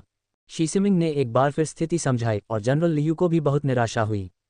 सैनिक पूरी रात भूखे रहे हैं। अगर हमारे पास खाना नहीं है तो हम कैसे आगे बढ़ेंगे और कैसे लड़ेंगे? हमें दुश्मन के हम पर हमला करने की भी जरूरत नहीं है, हम रास्ते में ही भूखे मर जाएंगे। जनरल लियू ने चिंतित भाव से कहा, आओ इसे करें। एनलुशान ने कहा, सौली के भीतर 4 शहर हैं, डिंगबो शहर, अनहुआ शहर और लुनान शहर। हमें वहां भोजन की तलाश के लिए सेना भेजनी चाहिए और हमें रास्ते में पड़ने वाले गांवों को नज़रअंदाज नहीं करना चाहिए। ऐसा करके हम अपने खाद्य संकट को हल करने के लिए कम से कम कुछ राहत भोजन तो पा ही सकते हैं। अच्छा, चलो ऐसा करते हैं। इसलिए उन्होंने भोजन इकट्ठा करने के लिए कई और सेनाएं भेजीं। दूसरे दिन सुबह तक वे सभी वापस आ गए थे। ये कैसा रहा? अनलुशान ने उत्सुकता से पूछा। जनरल को सूचित करते हुए कहा कि हमें डिंगबो शहर में कोई भोजन नहीं मिला, कृपया हमें क्षमा करें। जनरल को रिपोर्ट करते हुए, हमने पाया कि हमें अनहुआ शहर में कोई भोजन नहीं मिला, कृपया हमें माफ़ करें। जनरल को रिपोर्ट करते हुए बताया कि हमें लुनान शहर में कोई भोजन नहीं मिला, कृपया हमें क्षमा करें। ये सुनकर अनलुशान लड़खड़ा गया, उसका गुस्सा उबल रहा था और वह चिल्लाया, क्या तुम्हें खाने का एक भी दाना नहीं मिला? क्या तुमने वाकई अच्छी तरह से खोजा है? एक भी दाना नहीं मिल सकता। जनरल, हमने सचमुच हर जगह खोज की, हमने चूहे के बिलों को भी नहीं छोड़ा। लेकिन हमने कितना भी खोजा, हमें कोई भोजन नहीं मिला, खाने योग्य वस्तु भी नहीं। जनरल, हमने अपना सर्वश्रेष्ठ प्रयास किया है। जनरल, अगर हम जो कह रहे हैं उसमें आधा भी झूठ है तो हम सैन्य कानून के तहत निपटने के लिए तैयार हैं। सभी अधिकारी घुटनों के बल गिर पड़े। बेकार मूर्ख, तुम सब बेकार मूर्ख हो, मेरी नज़रों से दूर हो जाओ। अनलुशान गुस्से में दहाड़ा। शिसिमिंग ने चिंता से भरे चेहरे के साथ कहा, बड़े भाई, हमारे पास भोजन नहीं है और सैनिक भूखे हैं। हमें क्या करना चाहिए? आनलुशान ने दांत पीसते हुए कहा, भोंपू बजाओ, पूरी सेना को आगे बढ़ना जारी रखना चाहिए। शिसिमिंग चौंक गए। बड़े भाई, लेकिन सैनिकों ने खाना नहीं खाया है, वे भूखे हैं, हम कैसे आगे बढ़ सकते हैं? छोटे भाई, क्या तुम्हें लगता है कि मैं तुम्हारी चिंताओं से वाकिफ नहीं हूं?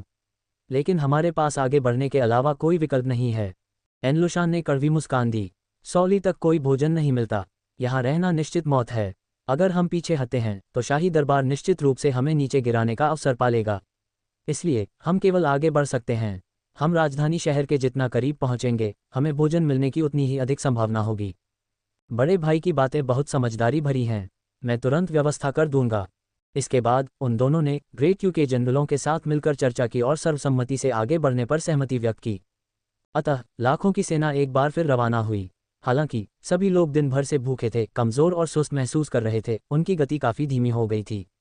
दिन के अंत तक वे 40 ली से भी कम दूरी तय कर पाए थे और आगे जाने में असमर्थ थे। TLN 1 ली 0.5 किलोमीटर है। इस समय भोजन की तलाश में निकली टीमें एक के बाद एक वापस लौट आईं। आनलुशान ने उत्सुकता से पूछा, क्या हाल है? क्या तुम्हें कुछ खाना मिला? उसका चेहरा शर्म से लाल हो गया। हमने सौली के भीतर हर शहर और गांव की तलाशी ली है, लेकिन अभी तक हमें कोई भोजन नहीं मिला है। कृपया हमें माफ़ कर दें, जनरल। अनलुशान ने चिल्लाकर कहा, तो खोजते रहो, अगर नहीं मिले तो वापस मत आना। हाँ, जनरल। भूख से जमीन पर मृत पड़े सैनिकों की ओर सिर घुमाकर देखने पर अनलुशान आह भरने से खुद को रोक नहीं सका। भोजन की तलाश में जुटी टीम ने पूरी रात खोजबीन की, लेकिन फिर भी उन्हें कोई भोजन नहीं मिला। तीसरे दिन तक 10 लाख की सेना के पास एक बार फिर आगे बढ़ने के अलावा कोई विकल्प नहीं बचा था।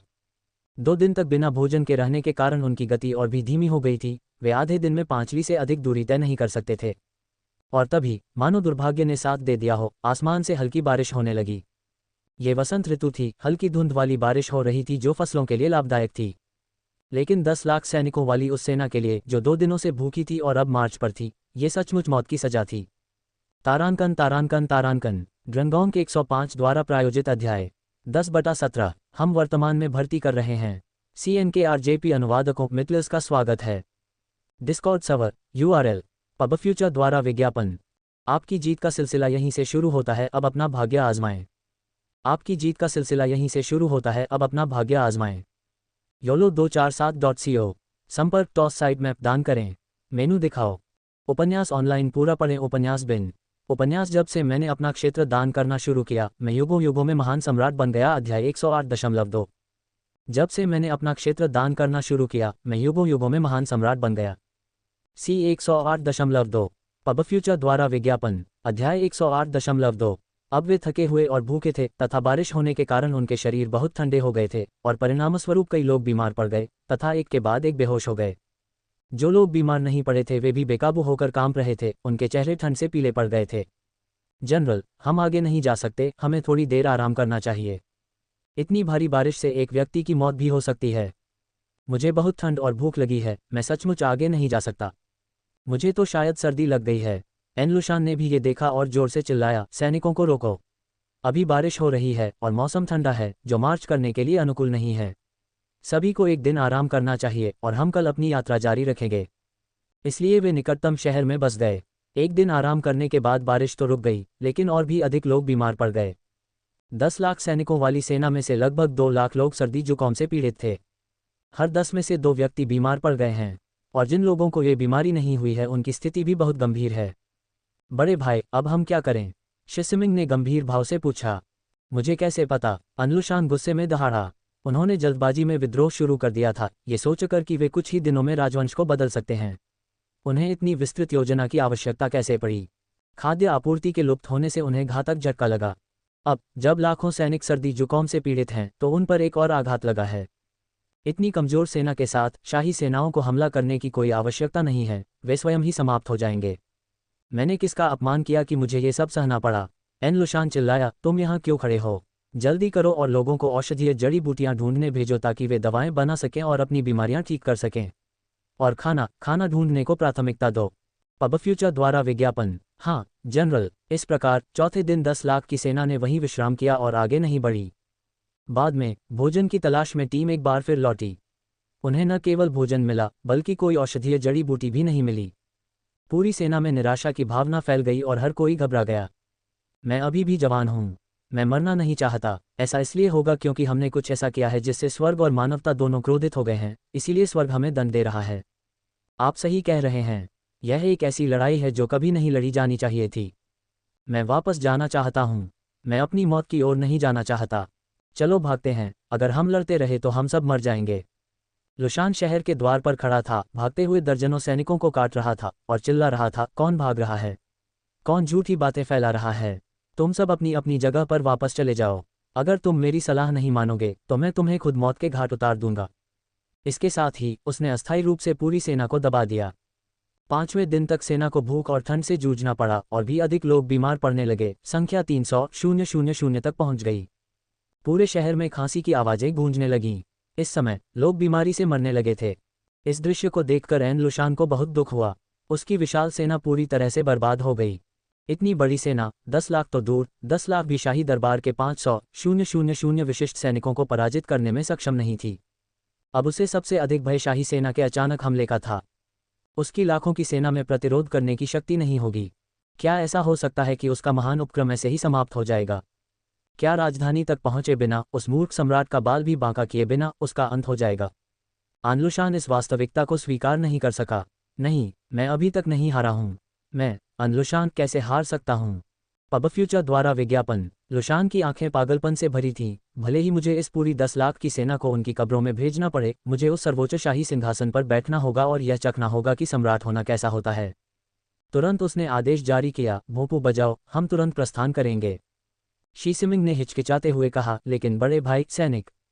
आनलुशान ने दहाड़ते हुए कहा, क्या तुमने मेरी आज्ञा नहीं सुनी? तुरंत चल पड़ो, कोई चूक ना हो। हाँ बड़े भाई, शिसिमिंग ने अनिच्छा से उत्तर दिया। हालांकि ग्रेट यू के जनरल लियू की राय अलग थी। अब मार्च नहीं, नहीं, हमारे सैनिकों को देखो, वे न केवल भूखे मर रहे हैं बल्कि उन्हें सर्दी भी लग गई है। वे मार्च करने या लड़ने की स्थिति में नहीं हैं। आप अपने सैनिकों की भलाई के बारे में नहीं सोच सकते, लेकिन मुझे अपने सैनिकों के लिए जिम्मेदार होना चाहिए। जनरल लियू, क्या आपको लगता है कि हमारे पास अभी भी कोई रास्ता है? एनलुशान ने दांत पीसते हुए कहा, हमारे सैनिक या तो भूखे मर रहे हैं या बीमार हैं। हमारी युद्ध शक्ति पहले की तुलना में बमुश्किल 10वां हिस्सा रह गई है। अगर शाही दरबार को हमारी स्थिति के बारे में पता चला तो वे निश्चित रूप से हम पर हमला करने के लिए सेना भेजेंगे और हमारे पास प्रतिरोध करने की ताकत नहीं होगी। इसलिए यहाँ रहना मौत का इंतजार करना है। अब हमारे पास इस रास्ते पर अंत तक चलने के अलावा कोई विकल्प नहीं है। राजधानी शहर तक पहुंचने के लिए संघर्ष करके ही हमारे पास बचने का मौका है। हमें यहाँ भोजन नहीं मिल सकता, लेकिन राजधानी शहर में भोजन जरूर मिलेगा। हमारे यहाँ सैनिकों के इलाज के लिए दवा नहीं है, लेकिन राजधानी शहर में निश्चित रूप से भोजन की कमी नहीं होगी। जब तक हम राजधानी शहर को ध्वस्त नहीं कर देते, हमारी सारी समस्याएं हल हो जाएंगी। कुछ देर विचार करने के बाद ग्रेट यू के जनरल लियू को यह तर्क बहुत ही विश्वसनीय लगा, इसलिए उन्होंने अपने सैनिकों को एकत्रित किया और एक बार फिर रवाना हो गए। इस समय एक बार फिर से लौटती हुई सेना बेजान लग रही थी। ऐसा प्रतीत हो रहा था कि वे युद्ध की ओर नहीं जा रहे हैं, बल्कि अपने विनाश की ओर बढ़ रहे हैं। रास्ते में कई लोग गिरे और फिर कभी नहीं उठे। एनलुशान ने इस दृश्य को बहुत दुख के साथ देखा, लेकिन वह केवल ये दिखावा कर सकता था कि उसने नहीं देखा और आग्रह किया, सभी लोग आगे बढ़ते रहें और अपनी गति तेज करें। एक बार जब हम आगे शहर में पहुंच जाएंगे तो वहां भोजन उपलब्ध होगा। आपकी बीमारियों का इलाज सुनिश्चित करने के लिए वहां पर्याप्त चिकित्सा आपूर्ति भी है। आशा आगे है, हमें हार नहीं माननी चाहिए। तभी एक सैनिक जोर से घुटनों के बल गिरा और कमजोरी से बोला, जनरल, मैं सचमुच आगे नहीं जा सकता। आपको आगे बढ़ना ही होगा, भले ही आपको लगे कि आप आगे नहीं बढ़ सकते। क्या आप नहीं देखते कि बाकी सभी लोग आगे बढ़ रहे हैं? लेकिन मैं सचमुच आगे नहीं बढ़ सकता, मैं बहुत थक गया हूँ, बहुत बहुत थक गया हूँ। आनलुशान क्रोधित हुआ, यदि तुम अभी नहीं गए तो मैं तुम्हें मार डालूंगा। फिर मुझे पीट पीट कर मार डाला। ठीक है, मैं तुम्हें मार डालूंगा। एनलुशान ने एक कोड़ा निकाला और उसे सैनिकों की पीठ पर जोर जोर से मारा, जिससे उनकी त्वचा और मांस तब तक उखड़ता रहा जब तक कि वह खून से लथपथ और क्षत विक्षत न हो गया। हालांकि उस समय सैनिक जैसे अचानक ऊर्जा के विस्फोट से पुनर्जीवित हो गया हो, खड़ा हो गया और एक कर्कश, हताश दहाड़ लगाई, जनरल अत्याचारी है, हमें मौत के मुंह में धकेल रहा है।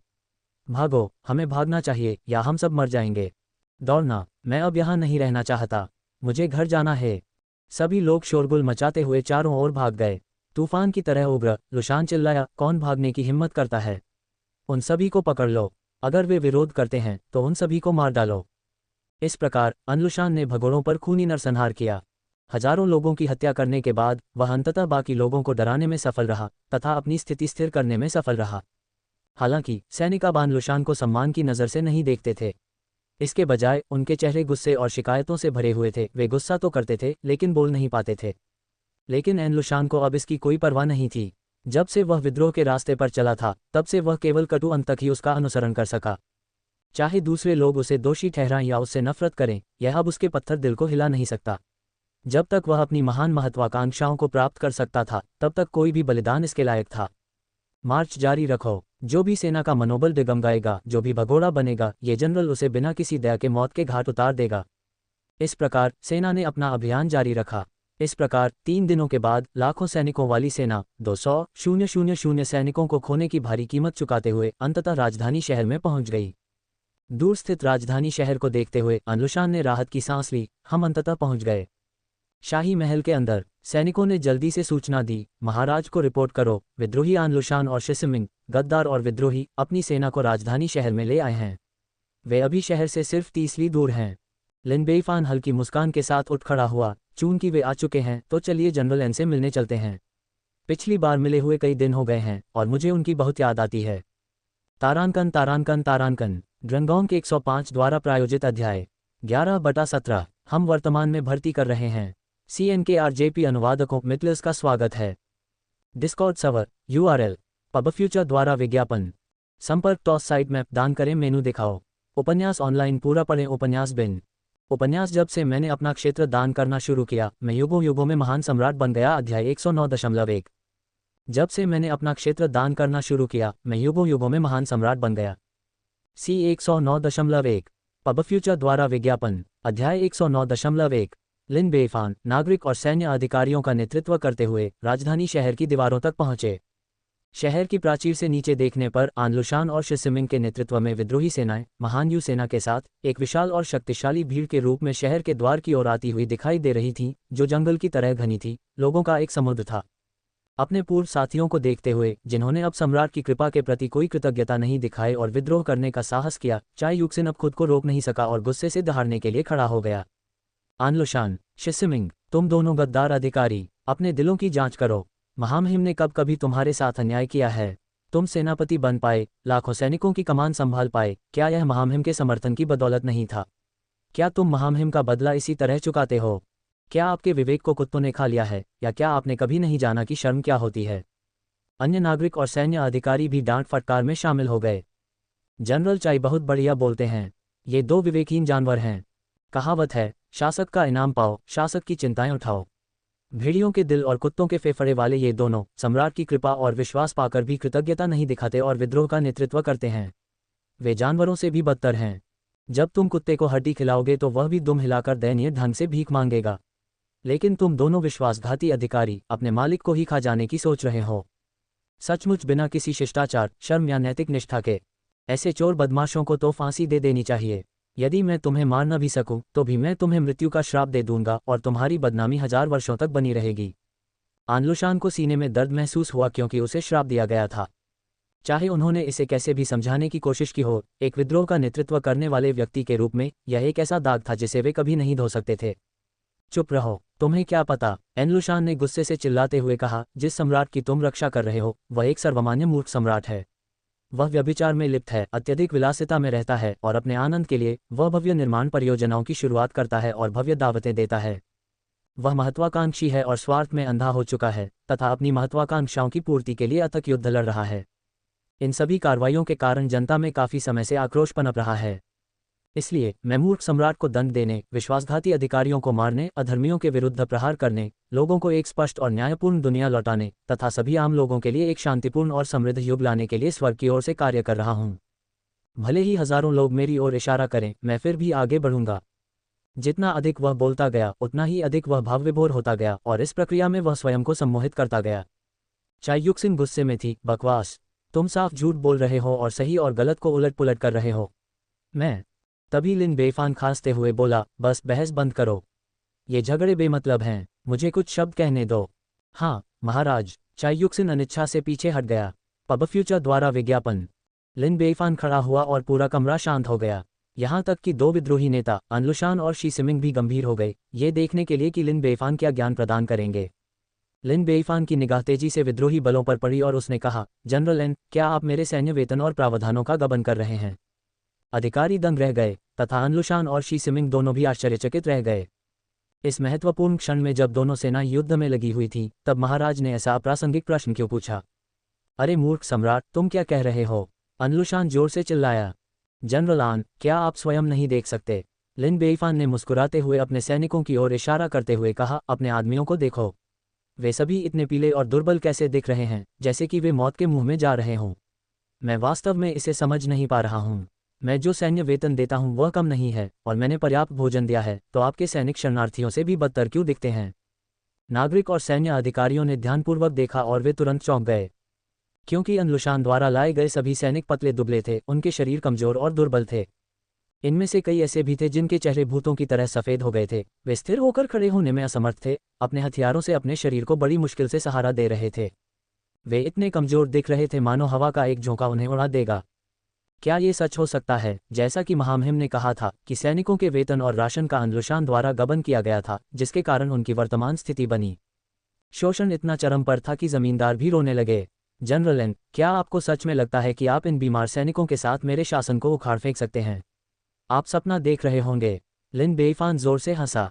हा, अधिकारी भी हंसने लगे। वे इतनी खुलकर, इतनी प्रसन्नता से हंसे। लुशान क्रोधित और शर्मिंदा होकर चिल्लाया, मूर्ख सम्राट, तुम क्या जानते हो? जब विद्रोह शुरू हुआ था तो हमारे भोजन को किसी शापित चोर ने चुरा लिया था। भोजन के बिना सैनिकों का स्वाभाविक रूप से ऐसा ही अंत हुआ। मुझे बताओ, क्या ये तुमने ही किया था? उन्हें हमेशा संदेह था कि यह लिन बेईफान ही था जिसने किसी को ऐसा करने के लिए भेजा था, क्योंकि केवल दूसरे पक्ष का ही मकसद था। लिन बेईफान ने अपनी जीभ चटकाई और अपना सिर हिलाया। जनरल एन, आप वास्तव में जिम्मेदारी से बचना जानते हैं। ये स्पष्ट है कि आप स्वयं खाद्य आपूर्ति की रक्षा नहीं कर सके, फिर भी आप दोष मेरे सिर पर डाल रहे हैं। भले ही यह मैंने ही किया हो, तो क्या हुआ? मैंने अपनी खाद्य आपूर्ति वापस ले ली, क्या इसमें कुछ गलत है? मैं आनलुशान को कुछ कहने को शब्द नहीं मिल रहे थे। मुझे पता है तुम ऐसे क्यों हो गए हो, क्योंकि तुमने 3 गंभीर पाप किए हैं। पहला पाप, माता पिता के प्रति अनुचित आचरण। लिन बेईफान ने जोर से कहा, स्वर्ग और पृथ्वी, शासक, परिजन और शिक्षक। आप सैनिक मूल रूप से शरणार्थी थे, अनिश्चितता में रह रहे थे। यह मेरी उदारता थी जिसने आपको सेना में भर्ती किया, आपको सैन्य वेतन और भोजन प्रदान किया। मैं मूल रूप से आपके कपड़े और भोजन का प्रदाता हूँ। फिर भी तुमने अपने माता पिता की दया को याद नहीं किया और एक विश्वासघाती व्यक्ति का अनुसरण करके सेना खड़ी कर ली, पितृहत्या और मातृहत्या कर दी। यहाँ तक कि एक बाघ भी अपने बच्चों को नहीं खाता। फिर भी तुम बाघों से भी बदतर हो। जानवरों में भी तुमसे ज्यादा विवेक होता है। ये सुनकर विद्रोहियों ने मन ही मन सोचा, ये सही है। पब फ्यूचर द्वारा विज्ञापन। यह महामहिम ही थे जिन्होंने उनके वेतन का भुगतान किया और यह महामहिम ही थे जिन्होंने उन्हें भोजन उपलब्ध कराया। दूसरे शब्दों में, महामहिम उनके वस्त्र और भोजन के प्रदाता उनके दूसरे माता पिता की तरह थे। लेकिन अब जब उन्होंने पितृहत्या और मातृहत्या करने के लिए हथियार उठा लिए थे तो वे जानवरों से किस प्रकार भिन्न थे। उफ, जानवरों में भी उनसे ज्यादा विवेक होता है। अपराध नंबर 2, बेवफाई। लिन बेईफान ने अपनी बाहें फैला दी और उग्रता से निंदा करना जारी रखा। मैं एक राष्ट्र का शासक हूँ, स्वर्ग के नीचे सभी का संप्रभु। आप अपने सम्राट की कृपा में नहाते हैं, सम्राट की ओस का आनंद लेते हैं, फिर भी आप कृतघ्न हैं और अपने देश के प्रति वफादार नहीं हैं, और आप अपने वरिष्ठों के खिलाफ विद्रोह करते हैं। ऐसे बेवफा लोगों के लिए तो उनके परिवारों की 9 पीढ़ियों का विनाश भी बहुत ज्यादा नहीं होगा। इसके परिणाम इतने गंभीर हैं, फिर भी आप अपने रिश्तेदारों और वंशजों के बारे में नहीं सोचते। लाभ की उम्मीद में अंधे होकर आपने तुरंत विद्रोह शुरू कर दिया। ऐसे विश्वासघाती और मूर्ख लोगों, तुम इस संसार में जीवित रहने का साहस कैसे कर सकते हो। ये सुनकर विद्रोहियों को एहसास हुआ कि महाराज सही कह रहे थे। वे जानते थे कि वे जो कर रहे हैं वह उनके दिमाग को खोने का मामला है, ऐसा कुछ जिसे कोई भी समझदार व्यक्ति करने से पहले ध्यान से सोचेगा। फिर भी उन्होंने बिना किसी हिचकिचाहट के ऐसा किया, मानो उनके दिमाग में चर्बी जम गई हो जो उनकी अपनी मूर्खता के कारण उनके विनाश की ओर ले जा रही हो। अपराध 3, मानवता और धार्मिकता का अभाव। लिन बेईफान ने जोर से घोषणा की, जब से मैंने गद्दी संभाली है पूरे देश में शांति है और लोग संतोष में रहते और काम करते हैं। फिर भी अपनी महत्वाकांक्षाओं को पूरा करने के लिए आपने बेतहाशा युद्ध छेड़ दिया है। गर्मियों में हमला करने के लिए सेना खड़ी कर दी है, जिससे आम लोग भयंकर संकट में फंस गए हैं। ये 3 महान पाप स्वर्ग और पृथ्वी के सामंजस्यपूर्ण तरीके के खिलाफ हैं। स्वर्ग और पृथ्वी तुम्हें बर्दाश्त नहीं करेंगे। ऐसे बेवफा, अमानवीय और अधर्मी लोगों को स्वर्ग और पृथ्वी का साथ मिलने की संभावना और भी कम है। इसलिए जिस स्थिति में आप खुद को पाते हैं वह पूरी तरह से प्रतिशोध का परिणाम है। ये तुम ही हो जिन्होंने स्वर्ग को अपमानित किया है और यह सब तुम ही पर लाया है। तुमने स्वर्ग की अवहेलना की है और तुम पूरी तरह से दंड के पात्र हो। लिन बेईफान का हर शब्द जोरदार आक्रोश और जोश से भरा हुआ था। इस युग में आम लोग स्वाभाविक रूप से अंधविश्वासी और सामंतवादी विश्वास रखते थे। इन दिनों में अपने दुख और दुर्भाग्य पर विचार करते हुए ऐसा लगा जैसे लिन बेईफान के शब्द वास्तव में भविष्यसूचक थे। वे अपनी वर्तमान दुर्दशा में पूरी तरह से अपनी गलतियों के कारण ही पहुंचे और वे पूरी तरह से अपनी सजा के हकदार थे। जब वे इन विचारों पर विचार कर रहे थे तो अचानक उनकी आंखों में आंसू आ गए। मैं गलत था, मैं वास्तव में नहीं चाहता था कि ऐसा हो। ये सब एनलुशान की ही देन थी जिसने हमें ऐसा करने के लिए मजबूर किया। हमारे पास आज्ञा का पालन करने के अलावा कोई विकल्प नहीं था। मैं वास्तव में विद्रोह नहीं करना चाहता था। मुझे बिना कुछ जाने ही इस काम के लिए मजबूर किया गया और अब मुझे इसका बहुत पछतावा है। मैं सचमुच ऐसा जारी नहीं रखना चाहता, मैं मरना नहीं चाहता। अब मुझे अपनी गलतियां पता चल गई हैं, कृपया महाराज मेरी जान बख्श दीजिए। लिन बेईफान ने जोर से कहा, अपने हथियार नीचे रखो और घुटने टेक कर आत्मसमर्पण करो और तुम्हारे साथ नरमी से पेश आया जा सकता है। अन्यथा भले ही मैं तुम्हें छोड़ दूं लेकिन स्वर्ग नहीं छोड़ेगा। जैसे ही उसके शब्द निकले एक सरसराहट की आवाज हुई और विद्रोही एक के बाद एक घुटने टेकने लगे। मैं आत्मसमर्पण करता हूँ, मैं आत्मसमर्पण करता हूँ। पूरा समूह अत्यंत व्यवस्थित ढंग से घुटनों के बल बैठ गया। और आप महान यू के सैनिकों, लिन बेईफान के स्वर में सख्त चेतावनी थी, क्या तुम मेरा विरोध करने का इरादा रखते हो? मैं तुम्हारा साथ दूंगा। उसके हाथ की एक लहर के साथ शहर की दीवारों पर खड़े सैनिकों ने तुरंत अपने धनुष खींच लिए और ग्रेट यू के सैनिकों पर निशाना साधा। ग्रेट यू के सैनिक घबरा गए। हम भी नहीं लड़ेंगे, हम आत्मसमर्पण करते हैं। अब हम जीत नहीं सकते। स्वर्ग को भी हमें दंड देना चाहिए। लड़ाई जारी रखने से हमारा आत्मविनाश ही होगा। मैं जीना चाहता हूँ, कृपया मेरी जान बख्श दीजिए महाराज। लिन बेईफान ने जोर से चिल्लाया, अगर आप अब घुटने नहीं टेकेंगे तो कब टेकेंगे? सरसराहट की आवाज़ सुनाई दी जब ग्रेट यू के सैनिक भी एक के बाद एक घुटने टेककर आत्मसमर्पण करने लगे। सभी नागरिक और सैन्य अधिकारी अचंभित रह गए। कुछ ही शब्दों से महामहिम ने 10 लाख की सेना को आत्मसमर्पण के लिए राजी कर लिया। आनलुशान, शिसिमिंग और महान यू के सेनापति सभी अचंभित रह गए। इस मूर्ख सम्राट ने अपनी कड़ी मेहनत से तैयार की गई सेना को चंद वाक्यों में ही देशद्रोही घोषित कर दिया। विशेषकर अनलुशान, जिसने देखा कि जिन सैनिकों को उसने बड़ी मेहनत से तैयार किया था वे पलक झपकते ही अपने दुश्मन के सामने घुटने टेक रहे थे, उसे इतनी बुरी तरह से धोखा दे रहे थे कि यह उसके चेहरे पर एक तमाचा मारने जैसा था। यह उनके द्वारा अतीत में किए गए सभी प्रयासों का खंडन था। ये साम्राज्यवादी प्रभुत्व की उनकी महान महत्वाकांक्षाओं पर सबसे तीखा व्यंग्य भी था।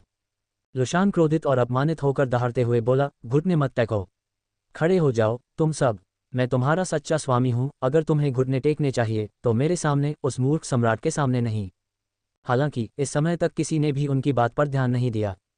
लिन बेईफान ने विजयी भाव से हंसते हुए कहा, स्वर्ग का आदेश मेरे साथ है, स्वर्ग की इच्छा मेरे साथ है, स्वर्ग महामहिम को आशीर्वाद दे। सभी अधिकारियों ने एक स्वर में कहा। लिन बेईफान की हंसी और भी अधिक आत्मसंतुष्ट हो गई। मवाहा, मैं स्वर्ग का पुत्र हूँ, स्वाभाविक रूप से मैं स्वर्ग द्वारा संरक्षित हूँ, हा। तारांकन तारांकन तारांकन ड्रंगोंग के 105 द्वारा प्रायोजित अध्याय 12/17 हम वर्तमान में भर्ती कर रहे हैं। CNKRJP अनुवादकों मित्लर्स का स्वागत है। डिस्कॉर्ड सर्वर URL पबफ्यूचर द्वारा विज्ञापन संपर्क टॉस साइट मैप दान करें मेनू दिखाओ। उपन्यास ऑनलाइन पूरा पढ़ें। उपन्यास बिन उपन्यास जब से मैंने अपना क्षेत्र दान करना शुरू किया मैं युगों युगों में महान सम्राट बन गया। अध्याय 109.2 जब से मैंने अपना क्षेत्र दान करना शुरू किया मैं युगों युगों में महान सम्राट बन गया। C109.2 पबफ्यूचर द्वारा विज्ञापन अध्याय 109.2 नहीं, मैं अभी तक हारा नहीं हूँ, एनलुशान ने चिल्लाते हुए कहा। सब लोग, क्या हम शो देखकर तृप्त हो गए हैं? अब कार्रवाई करने की बारी आपकी है। जब तक आप मूर्ख सम्राट से छुटकारा पा लेते हैं तब तक मैंने जो भी वादा किया था वह सब आपका होगा, यहाँ तक कि 2 गुना भी। हा, सचमुच अब कदम उठाने का समय आ गया है। महान जिया को अब तक एक नया शासक मिल जाना चाहिए। यह मूर्ख सम्राट बहुत दिन जी चुका, आज हम उसे परलोक भेज देंगे। हमारे साथ जनरल एन, निश्चिंत रहें और सम्राट बने। हंसी के बीच 6 शक्तिशाली व्यक्ति प्रकट हुए। ये 3 महान कुलीन परिवारों द्वारा सहायता प्रदान करने के लिए भेजे गए इनेट विशेषज्ञ थे। उसी समय ग्रेट यू सैनिकों की पंक्ति के भीतर से 3 और इनेट विशेषज्ञ आगे बढ़े। कुल मिलाकर 9 महान इनेट्स, साथ ही वह और शिसिमिंग ने 11 इनेट्स की एक दुर्जय सेना बनाई। यह एनलुशान का सबसे बड़ा विश्वास था। भले ही उसकी 10 लाख की सेना नष्ट हो गई हो, जब तक ये शक्तिशाली प्राणी बचे रहेंगे तब भी वह सिंहासन पर चढ़ सकता है और सम्राट बन सकता है। ये तुम हो। मैंने अनुमान लगाया था कि तुम लियू और झाओ परिवार कार्रवाई करेंगे। वाइन्सवॉर्ड इम्मोर्टल बाहर खड़ा था, उसकी आंखें क्रोध से धधक रही थीं, क्योंकि उसने इनेट्स के समूह में लियू और झाओ परिवारों के सदस्यों को देखा था। शराब तलवार अमर, आज हम न केवल मूर्ख सम्राट को मारने आए हैं बल्कि आपके दयनीय जीवन को भी लेने आए हैं, अपने बेटों का बदला लेने और हमारे लियू और झाओ परिवारों के लिए शर्म को धोने के लिए। लियू और झाओ परिवारों के जन्मजात स्वामी भी ऐसी आंखों से आग उगलते थे। ये सब बकवास क्यों? चलो, आज या तो तुम्हारी मौत या मेरी मौत। एक झनकार के साथ मदिरा तलवार अमर के पीछे से तलवार उड़कर बाहर आई, उसके हाथ में पकड़ ली गई और फिर वह एक ठंडी तलवार क्यूई के साथ आगे बढ़ा। अच्छा, मेरे पास आओ, क्योंकि आज तुम निश्चित रूप से मर जाओगे। पबफ्यूचर द्वारा विज्ञापन दोनों पक्षों के बीच समुद्र की तरह गहरी नफरत भरी हुई थी। आगे कुछ भी बोलने को तैयार न होते हुए वे सीधे युद्ध में उतर गए। पहला युद्ध क्षेत्र स्थापित किया गया, जिसमें 9 स्वॉर्ड इम्मोर्टल का सामना 1v4 से हुआ। चायुक्सिन ने लिन बेईफान द्वारा दिया गया धधकती ज्वाला वाला दिव्य भाला निकाला और अनलुशान तथा शिसिमिंग की ओर बढ़ी। तुम दोनों देशद्रोही बदमाशों, आओ और अपनी मौत खाओ। चायुलांग भी पीछे पीछे चिल्लाते हुए आया, इस बूढ़े के लिए एक छोड़ दो, मैं भी एक गद्दार को मारना चाहता हूँ। एनलुशान ने एक बड़ी तलवार निकाली, उसकी लड़ाकू भावना बढ़ गई और चिल्लाया, चलो, आज हम तब तक लड़ेंगे जब तक आकाश पलट न जाए और धरती उलट न जाए। तुम दोनों वफादार प्रजा के खून से मैं अपने शाही मार्ग के लिए रास्ता बनाऊंगा। शिसिमिंग ने निडर होकर घोषणा की, बड़े भाई, आप बड़ों का सामना करो, मैं छोटों को संभाल लूंगा। एक दूसरा युद्ध क्षेत्र स्थापित किया गया, जिसमें चाय युलांग और उनकी बेटी का मुकाबला अनलुशान और शिसिमिंग से हुआ। लिन बेईफान ने हाथ हिलाकर कहा, बाई जू, तुम भी लड़ाई में शामिल हो जाओ। ग्रेट यू के तीनों से निपटना तुम्हारा काम है। हाँ महाराज। पलक झपकते ही बाईजू की आकृति युद्ध के मैदान में प्रकट हुई, उसकी तलवार ग्रेट यू के 3 इनेट विशेषज्ञों की ओर इशारा कर रही थी। इस प्रकार एक तीसरा युद्ध क्षेत्र तैयार हुआ, बाईजू बनाम ग्रेट यू के 3 महान इनेट्स। केवल 2 बचे हैं, इस बूढ़े को भी कुछ मजा आएगा। खाली हाथ मास्टर की आकृति भी युद्ध के मैदान में दिखाई दी। चौथा युद्ध क्षेत्र खुला, खाली हाथ मास्टर बनाम जू परिवार के 2 महान इनेट्स। 4 युद्ध क्षेत्र एक साथ लड़े जा रहे थे, बिना किसी जांच के सीधे जीवन मरण के संघर्ष में उतर गए। हालांकि 11 इनेट्स बनाम ग्रेट जियास के 5 इनेट्स के साथ संख्यात्मक लाभ इतना स्पष्ट था कि एनलुशान ने सोचा कि जीत निश्चित है, लेकिन स्थिति कुछ हद तक उनकी उम्मीदों से परे लग रही थी। आइए नाइन स्वॉर्ड इम्मोर्टल से शुरू करते हैं। वह अकेले 4 विरोधियों के खिलाफ था। संख्या में कम होने के कारण तर्क ये सुझाता है कि उसे हारना चाहिए, लेकिन आश्चर्यजनक रूप से एक ही तलवार से वह 4 महान इनात्स को इस हद तक दबाने में कामयाब रहा कि वे अपना सिर भी नहीं उठा सकते थे। महिला हत्यारे बाइजू की ओर से उसने भी तलवार पर भरोसा किया, जिससे ग्रेट यू के 3 महान इनेट संकट के कगार पर पहुंच गए। पब फ्यूचर द्वारा विज्ञापन। यही बात एम्पर हैंड मास्टर के लिए भी सत्य थी। मुकाबले के दौरान प्रतिद्वंद्वी अभी भी पूरी ऊर्जा से भरा हुआ था और उसने 2 महान इनेटों को आश्चर्यजनक रूप से मूर्ख बना दिया। जब दोनों भाइयों ने चाय युलांग और उसकी बेटी का सामना किया तो उन्हें भी दबाया जा रहा था। ताकत में अंतर स्पष्ट था। आनलुशान बहुत हैरान था। उनकी ताकत इतनी कैसे बढ़ गई? यदि उनमें से एक या 2 अधिक शक्तिशाली हो जाते तो एक बात होती, लेकिन वे सभी इतने शक्तिशाली कैसे हो गए? क्या आप सभी ने इतने भयंकर बनने के लिए किसी प्रकार का चमत्कारी अमृत पिया था? आनलुशान के दिल में संकट की भावना बढ़ने लगी। ये ध्यान दिया जाना चाहिए कि उनके अधिकांश विशेषज्ञों ने पहले ही कार्रवाई कर दी थी और मूर्ख सम्राटों की ओर से अभी भी 2 इनेट थे जिन्होंने कोई कदम नहीं उठाया था और एक लोहार जो मौजूद नहीं था। फिर भी उन्हें पहले से ही ऐसी निष्क्रिय स्थिति में धकेल दिया गया था। वह तो कल्पना भी नहीं कर सकता कि वे सब कोई कदम उठा लेंगे। तभी दूर से एक गड़गड़ाहट की आवाज़ आए और एक व्यक्ति विशाल हथौड़ा लेकर जंगली जानवर की तरह हमला कर दिया। शहर की दीवार के नीचे पहुंचकर वह अपने सामने का दृश्य देखकर अचंभित रह गया। लड़ाई शुरू हो चुकी है और हर कोई बंटा हुआ है। लिन बेईफान ने अपना हाथ हिलाया। मास्टर ओएजी, आपको ऐसे तुच्छ मामले में हस्तक्षेप करने की कोई आवश्यकता नहीं है। मैं कैसे इसमें शामिल न हूँ? चूंकि मैं यहाँ हूँ तो मुझे भी योगदान देना चाहिए। ऐसा कहते हुए उसने दहाड़ लगाई और चौथे युद्ध क्षेत्र की ओर बढ़ गया तथा सबसे अधिक संख्या में मार करने वाले एम्पर हैंड मास्टर के साथ प्रतिस्पर्धा करने लगा। खाली हाथ मास्टर, एक तरफ हट जाओ, ये दोनों मेरे हैं। अगर तुम नहीं हटे तो मैं तुम्हें भी पीटूंगा। खाली हाथ मास्टर तुरंत खिसक गया। तुम्हारा हथौड़ा बहुत कठोर है, मैं तुम्हारे साथ प्रतिस्पर्धा नहीं करूंगा। इस प्रकार यह ओयूएजी के लिए एक बनाम 2 स्थिति बन गई। वह उत्साहित था। उसने अपना हथौड़ा ऊंचा उठाया। मेरी 100 परिष्कृत 1000 हथौड़ों की तकनीक को देखो। उसने एक इनेट पर निशाना साधा और भारी हथौड़े को जोर से नीचे गिरा दिया।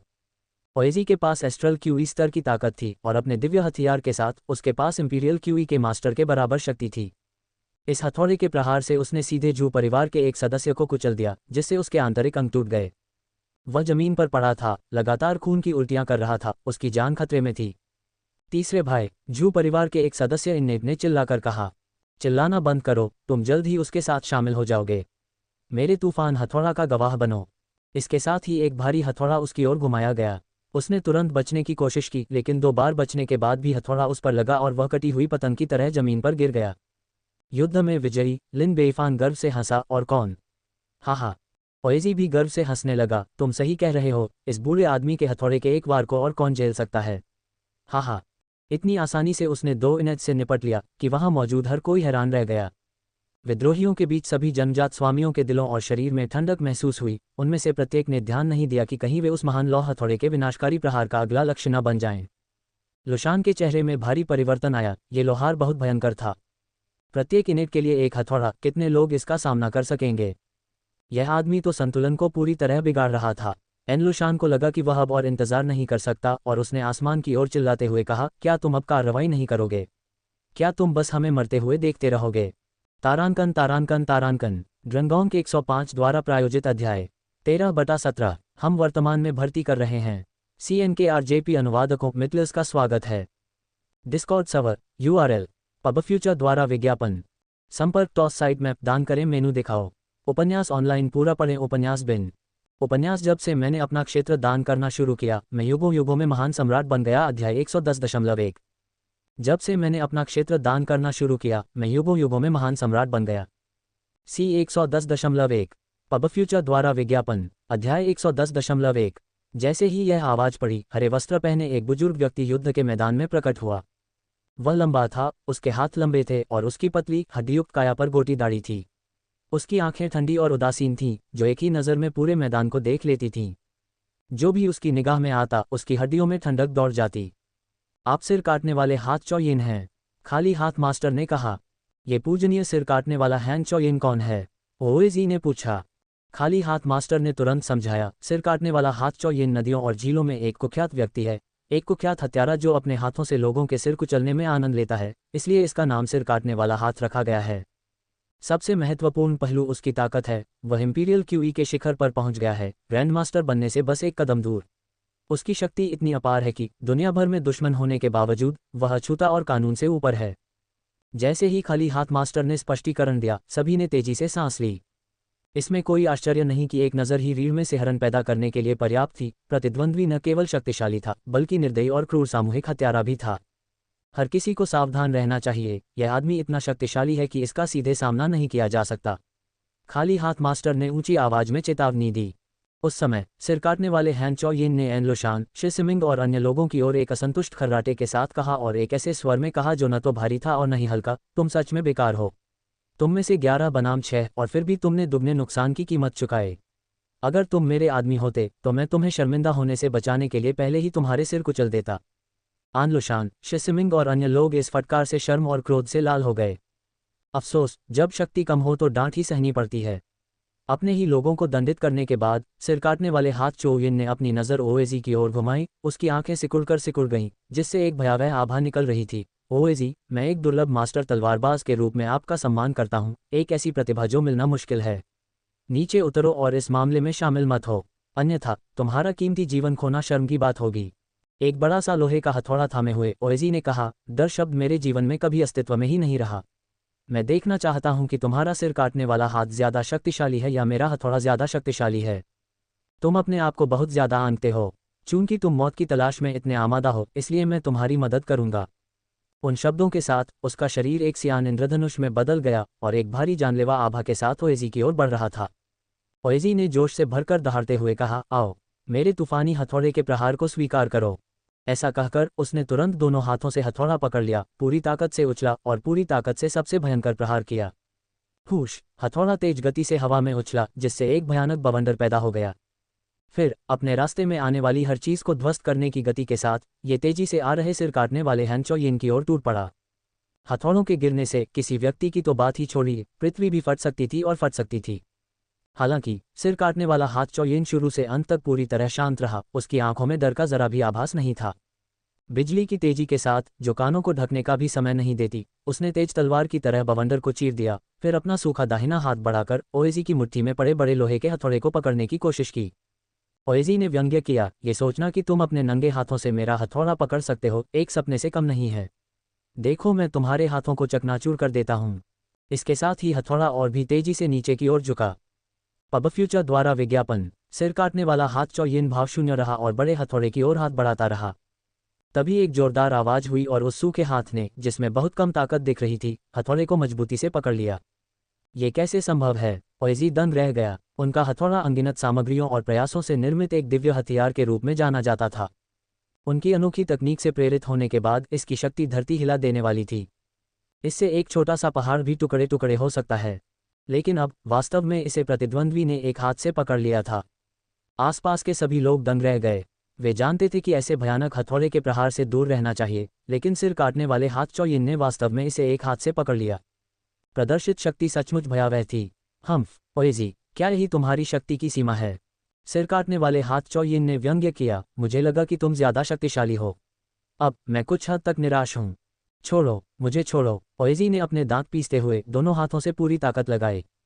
फिर भी उसने पाया कि दूसरे की पकड़ उसके हथौड़े पर मजबूत थी और चाहे वह कितनी भी कोशिश कर ले, वह मुक्त नहीं हो सकता था। मैं तुम्हारा सिर अपने संग्रह में शामिल कर लूंगा। सिर काटने वाले हाथ चौयिन ने अपना दूसरा मुरझाया हुआ हाथ बढ़ाया और ओएजी के सिर की ओर बढ़ा। ओएजी को खतरे का आभास हो गया था और उसके पास बचने के लिए अपना हथौड़ा अस्थायी रूप से नीचे गिराने के अलावा कोई विकल्प नहीं था। सिर काटने वाला हाथ चौयिन पास आया और एक बार फिर अपना मुरझाया हुआ हाथ आगे बढ़ाया। ओएजी ने अपनी पूरी ताकत से प्रतिरोध किया, विभिन्न मुक्कों और हथेलियों के प्रहारों से हमला किया, लेकिन उन सभी को उस एक हाथ से आसानी से बेअसर कर दिया गया। अपने आप को भाग्य के हवाले कर दो, मेरी पकड़ से कोई नहीं बच सकता, चौयिन ने मजाक करते हुए कहा। उसकी आकृति बिजली की तरह ओएजी के बगल में प्रकट हुई। उसका हाथ दूसरे के सिर को मजबूती से पकड़ रहा था। उस क्षण ओएजी को लगा कि उसकी सभी मेरिडियन और ट्रूक्यूई पूरी तरह से बंद हो गई हैं। उसका हृदय सदमे से भर गया और उसके मन में केवल एक ही विचार रह गया, मेरा जीवन समाप्त हो गया। लेकिन अगले ही पल चौयिन के चेहरे पर मुस्कान गायब हो गई। वह कहाँ है? क्योंकि उसके हाथ में मौजूद ओएजी अचानक गायब हो गया था। दूर जाकर देखने पर पता चला कि खाली हाथ वाले मास्टर ने उसे बचा लिया था। खाली हाथ मास्टर गर्व से हंसा, मैं दुनिया का नंबर 1 चोर हूँ, न केवल चीजें चुराने में बल्कि लोगों को चुराने में भी माहिर हूँ। ओएजी खांसते हुए बोला, धन्यवाद, मैं अपना जीवन तुम्हारा ऋणी रखता हूँ। भूल जाओ उस बात को, अब मुझे मारने की कोशिश मत करना। सिर काटने वाले हाथ चौयिन के चेहरे पर उदासी थी। खाली हाथ मास्टर, आपने मेरी योजना बिगाड़ दी है, मैं आपको भी उसके साथ मार डालूंगा। पब फ्यूचर द्वारा विज्ञापन। ये कहकर वह तेजी से हमला करने के लिए आगे बढ़ा। ओएजी और हैंड मास्टर इतने भयभीत हो गए कि उन्हें लगा जैसे उनकी आत्माएं उनके शरीर को छोड़ने वाली हैं। भागो। वे अलग अलग दिशाओं में भाग गए, लेकिन चौयिन ने केवल खाली हाथ वाले मास्टर का ही लगातार पीछा किया। हालांकि खाली हाथ मास्टर का सबसे दुर्जय पहलू उसकी ताकत नहीं बल्कि उसका आंदोलन कौशल है, जो उसे ग्रैंड मास्टर्स को भी चकमा देते हुए शाही महल के अंदर और बाहर अपनी इच्छानुसार आने जाने की अनुमति देता है। इसलिए चाओयिन को कभी भी पकड़ में नहीं आना था। आनलुशान ने कुछ तत्परता से देखा और जोर से चिल्लाया, उसे भूल जाओ। चोरों को पकड़ने के लिए पहले राजा को पकड़ो, मूर्ख सम्राट को पकड़ो और बाकी सब ठीक हो जाएगा। सिर काटने वाले हाथ चौयिन ने आखिरकार रोका और नाराजगी से कहा, आपने सही कहा। एक बार जब मैं मूर्ख सम्राट का सिर ले लूंगा तो मैं आप सभी के साथ हिसाब बराबर कर लूंगा। फिर वह मुड़ा और शहर के टॉवर की ओर बढ़ गया। सभी लोग भयभीत हो गए और चिल्लाने लगे, गाड़ी की रक्षा करो, जल्दी करो, सम्राट की रक्षा करो। यूनुच लियू और वांग जिनहाई दोनों इन्नेट्स ब्लॉक करने के लिए आगे खड़े हो गए। जल्दी करो, महामहिम के पीछे हटने को कवर करो। ओएजी और खाली हाथ मास्टर दोनों वापस भागे। खाली हाथ मास्टर लिन बेईफान के पास पहुंचे, मुसीबत के पहले संकेत पर लिन बेईफान को दूर ले जाने के लिए तैयार। इस बीच बाई जू, वाइनस्वॉर्ड इमोर्टल और अन्य जो दुश्मन से भिड़े हुए थे अपने विरोधियों को छोड़कर जल्दी से वापस चले गए। महामहिम को कोई हानि न पहुंचने दें। सिर काटने वाले हाथ चौयिन, तुम एक जन्मजात शक्तिशाली व्यक्ति हो। तुम किस तरह के इंसान हो जो मुर्गियों की तरह असहाय लोगों पर वार करोगे? अगर कोई परेशानी हो तो सब कुछ मेरे पास ले आओ। सिर काटने वाला हाथ चौयिन बेतहाशा हंसा, तुम में से कोई भी मुझे रोक नहीं सकता। उस मूर्ख सम्राट का सिर मेरे सिर जितना ही अच्छा है, चाहे कोई भी आए उसका कोई फायदा नहीं। अगर कोई भगवान मेरे रास्ते में खड़ा है तो मैं भगवान को मार डालूंगा, अगर कोई बुद्ध मुझे रोकता है तो मैं बुद्ध को मार डालूंगा।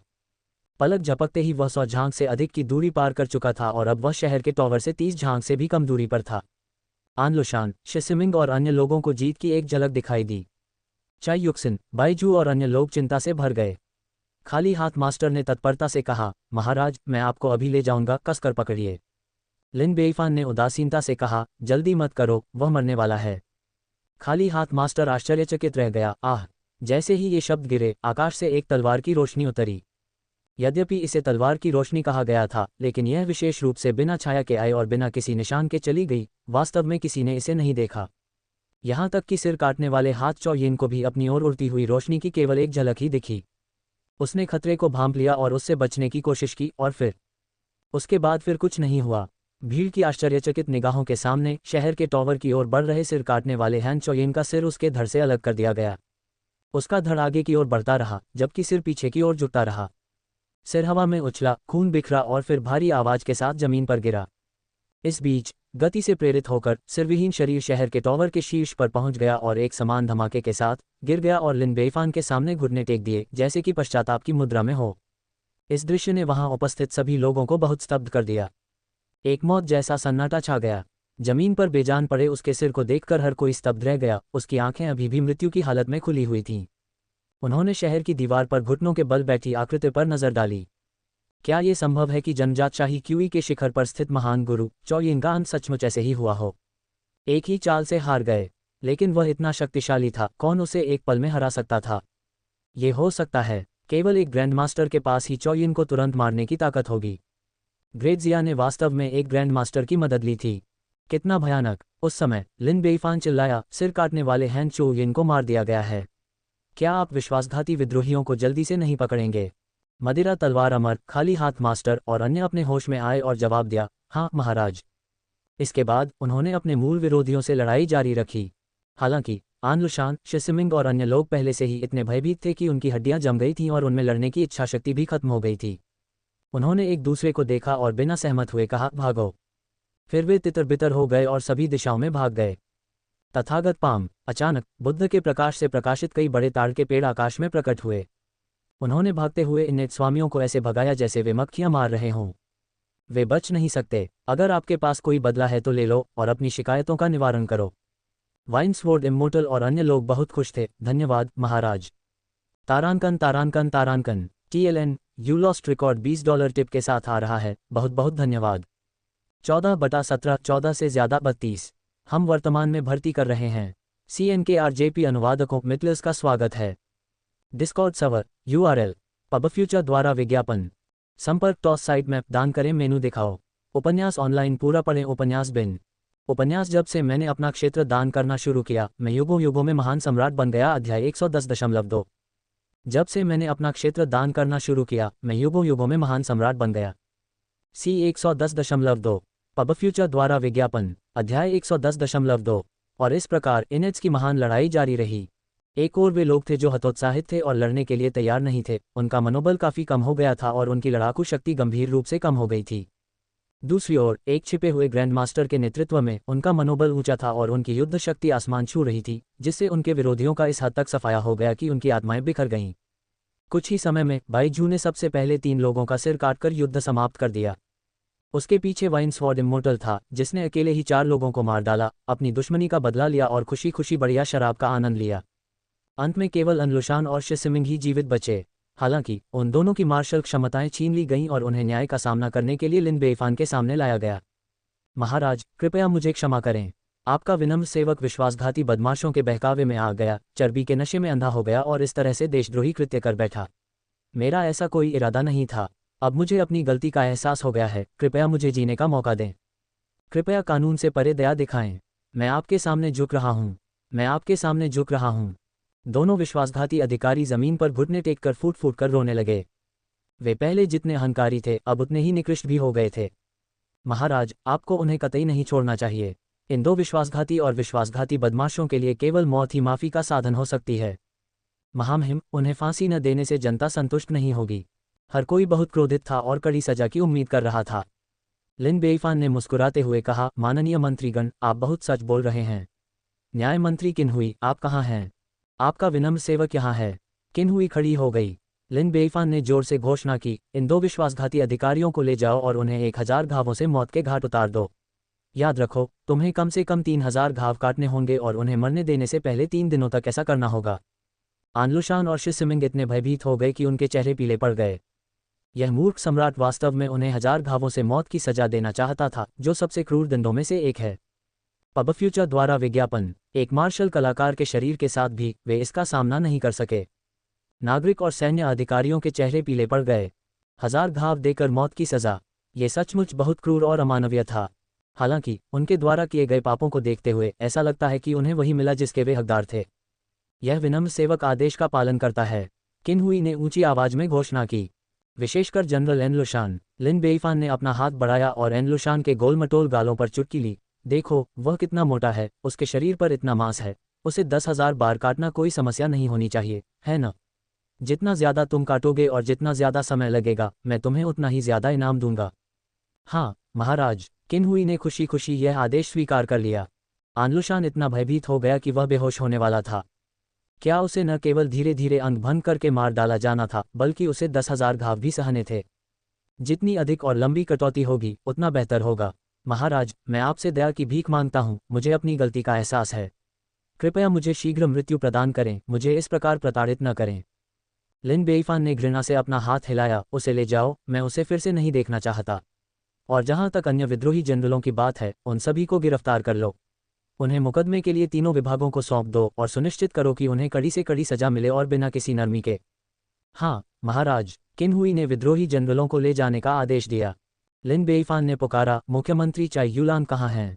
आपका नौकर यहाँ है। चाई युलांग आगे बढ़ा। लिन बेईफान ने ऊंची आवाज में कहा, मैं आपको साधारण सैनिक विद्रोहियों को पुनर्गठित करने और उन्हें ग्रेट जिया में पुनः एकीकृत करने का आदेश देता हूँ। हालांकि उन्हें फिर से शामिल कर लिया जाएगा, लेकिन उन्होंने गंभीर गलतियां की हैं और उन्हें सजा दी जानी चाहिए। सजा के तौर पर उनका आधा साल का वेतन काट लिया जाएगा। उनके घाव ठीक हो जाने के बाद उन्हें ये सबक याद रखने के लिए 10 कोड़े भी मारे जाएंगे। जहां तक ग्रेट यू के पराजित सैनिकों का प्रश्न है, उन्हें पदावनत कर गुलाम बना दिया जाएगा और जंगल को साफ करने तथा नई भूमि बनाने के लिए ले जाया जाएगा।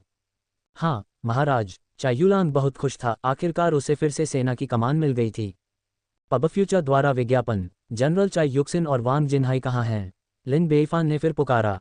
महाराज, हम यहाँ हैं। चाई युक्सिन और अन्य लोग आगे आए। महान यू साम्राज्य ने मेरे शासन को उखाड़ फेंकने के इरादे से देशद्रोही विद्रोहियों एनलुशान और शिसिमिंग के साथ मिलीभगत की है, जो अत्यंत गंभीर अपराध है। मैं आपको तुरंत 400,000 की सेना का नेतृत्व करने और यू के खिलाफ अभियान शुरू करने का आदेश देता हूँ। हाँ महाराज, चाय युक्सिन और अन्य दोनों बहुत प्रसन्न हुए। वे एक बार फिर युद्ध में जा सकते हैं। लड़ाई का मतलब है कि सैन्य कारनामों का दावा करने के लिए और अधिक अवसर उपलब्ध होंगे। उत्साहित। इसके अलावा वाइन्सवॉर्ड अमर, खाली हाथ मास्टर, बाईजू, आप तीनों सेना में शामिल होंगे, अपने अभियान में शहरों और क्षेत्रों पर विजय प्राप्त करेंगे, हमारे महान जिया के लिए सीमाओं का विस्तार करेंगे। लिन बेईफान ने जोर से घोषणा की। हाँ महाराज, उन तीनों ने आज्ञा स्वीकार कर ली। इसके बाद ग्रेट जिया कोर्ट ने एक बार फिर तेजी से कार्रवाई शुरू कर दी। किन्हुई ने अनलुशान और शीसिमिंग को मृत्युदंड देने के लिए जल्लादों की व्यवस्था की। चायुलांद आत्मसमर्पण कर चुके सैनिकों को एकीकृत करने गए। चायुक्सिन और वांग जिनहाई ने 400,000 की सेना का नेतृत्व करते हुए ग्रेट यू के विरुद्ध अभियान चलाया, जिसमें वाइन्सवॉर्ड इमोर्टल, एम्प हैंड मास्टर और अन्य लोग भी शामिल थे। हेशेन ने लोगों को खेती के लिए भूमि साफ करने, सड़कें बनाने और घर बनाने का प्रबंध किया। लीलिनफू शाही परीक्षा मामलों के लिए जिम्मेदार बने रहे। इस बीच इस युद्ध का परिणाम भी पूरे देश में फैल गया, जिससे हर कोई अचंभित रह गया। क्या वह मूर्ख सम्राट पुनः जीत गया? हे भगवान, वह 10 लाख की सेना थी जिसमें 1 दर्जन से अधिक इनेट मास्टर्स थे और वे हार गए। मैंने शुरू में सोचा था कि यह शक्तिशाली सेना मूर्ख सम्राट के शासन को उखाड़ फेंक सकती है, लेकिन वे उसे खरोंच भी नहीं सके। लाखों की सेना राजधानी शहर तक पहुंचने से पहले ही पराजित हो गई। वे सभी दर्जन भर या उससे अधिक जन्मजात विशेषज्ञ मारे गए, एक भी नहीं बचा। ऐसा कहा जाता है कि जैसे ही 10 लाख की सेना रवाना हुई, उनके खाद्य सामग्री की आपूर्ति चुरा ली गई। वे कितने अन्यायपूर्ण तरीके से हार गए। मैंने सोचा था कि 12 इनेट विशेषज्ञों के साथ जीत सुनिश्चित थी, लेकिन मूर्ख सम्राट के स्वामी और भी अधिक शक्तिशाली थे। उन्होंने एक संदिग्ध ग्रैंडमास्टर स्तर के विशेषज्ञ को भी बुलाया, जिसने मौके पर ही बिहेड हैन चो यिन को अंजाम दिया। मूर्ख सम्राट की ताकत अब पहले जैसी नहीं रही। इतने सारे इनेट को खोने के बाद सेना के पीछे के कुलीन परिवार रो रो कर मर रहे होंगे। हा। और महान यू, उन्हें सबसे ज्यादा तकलीफ हुई। उस मूर्ख सम्राट के मन में द्वेष है और उसने महान यू को दंडित करने के लिए पहले ही सेना भेज दी है। मुझे आश्चर्य है कि क्या महान यू, जो पहले ही सेना और सेनापति खो चुके हैं, अपनी जमीन पर टिके रह पाएंगे। इस युद्ध की खबर तेजी से फैल गई और लियू, झाओ और झू, 3 महान कुलीन परिवारों को जल्द ही इसके बारे में पता चला। वे सदमे से लगभग बेहोश हो गए। उन्होंने सोचा था कि इस लड़ाई में उनकी जीत पक्की होगी, फिर भी वे फिर से हार गए। और सिर्फ नुकसान ही नहीं हुआ, बल्कि उन्हें प्रति परिवार 6 इनेटेटू का नुकसान भी उठाना पड़ा। यह उनके लिए बहुत बड़ा झटका था, क्योंकि इससे उनके परिवारों की नींव और विरासत हिल गई थी। ऐसा प्रतीत होता था कि जब से उनका सामना उस मूर्ख सम्राट से हुआ था, तब से वे दुर्भाग्य की एक श्रृंखला से ग्रस्त हो गए थे, तथा इस वर्ष उन्होंने पिछले 30 वर्षों में जितने इनेट्स खोए थे, उससे कहीं अधिक खोए थे। क्या ये हो सकता है कि यह महान जिया हमारे कुलीन परिवारों के लिए अभिशाप है? महान यू साम्राज्य के सम्राट भी इस समय पूरी तरह से हैरान थे। आपको ये समझना होगा कि उसने अभी 400,000 सैनिक खोए थे और अब उसने 500,000 और सैनिक खो दिए हैं, जिससे कुल संख्या 900,000 हो गई है। यद्यपि उसके पास बड़ी संख्या में सैनिक थे, फिर भी वे इतनी क्षति सहन नहीं कर सके। और 3 जन्मजात शक्तियाँ, उसके लिए यह एक अवर्णनीय पीड़ा थी। काश मुझे पता होता कि मुझे उन कुलीन परिवारों के बहकावे में नहीं आना चाहिए। जब सफलता की बात आती है तो वे किसी काम के नहीं होते, लेकिन असफलता का कारण बनने के लिए उनके पास बहुत से तरीके होते हैं। हालांकि ग्रेट यू के सम्राट के पास अब गुस्सा होने का समय नहीं था, क्योंकि महान जिया सेना पहले ही हमला करने आ चुकी है। तारानकन TLN सुझावों के लिए बहुत बहुत धन्यवाद। एक बार फिर से सी ड्रंगोंग के 105 द्वारा प्रायोजित अध्याय 15/32 15 से ज्यादा 36 हम वर्तमान में भर्ती कर रहे हैं। CNKRJP अनुवादकों मित्लर्स का स्वागत है। डिस्कॉर्ड सर्वर URL पबफ्यूचर द्वारा विज्ञापन संपर्क टॉस साइट मैप दान करें।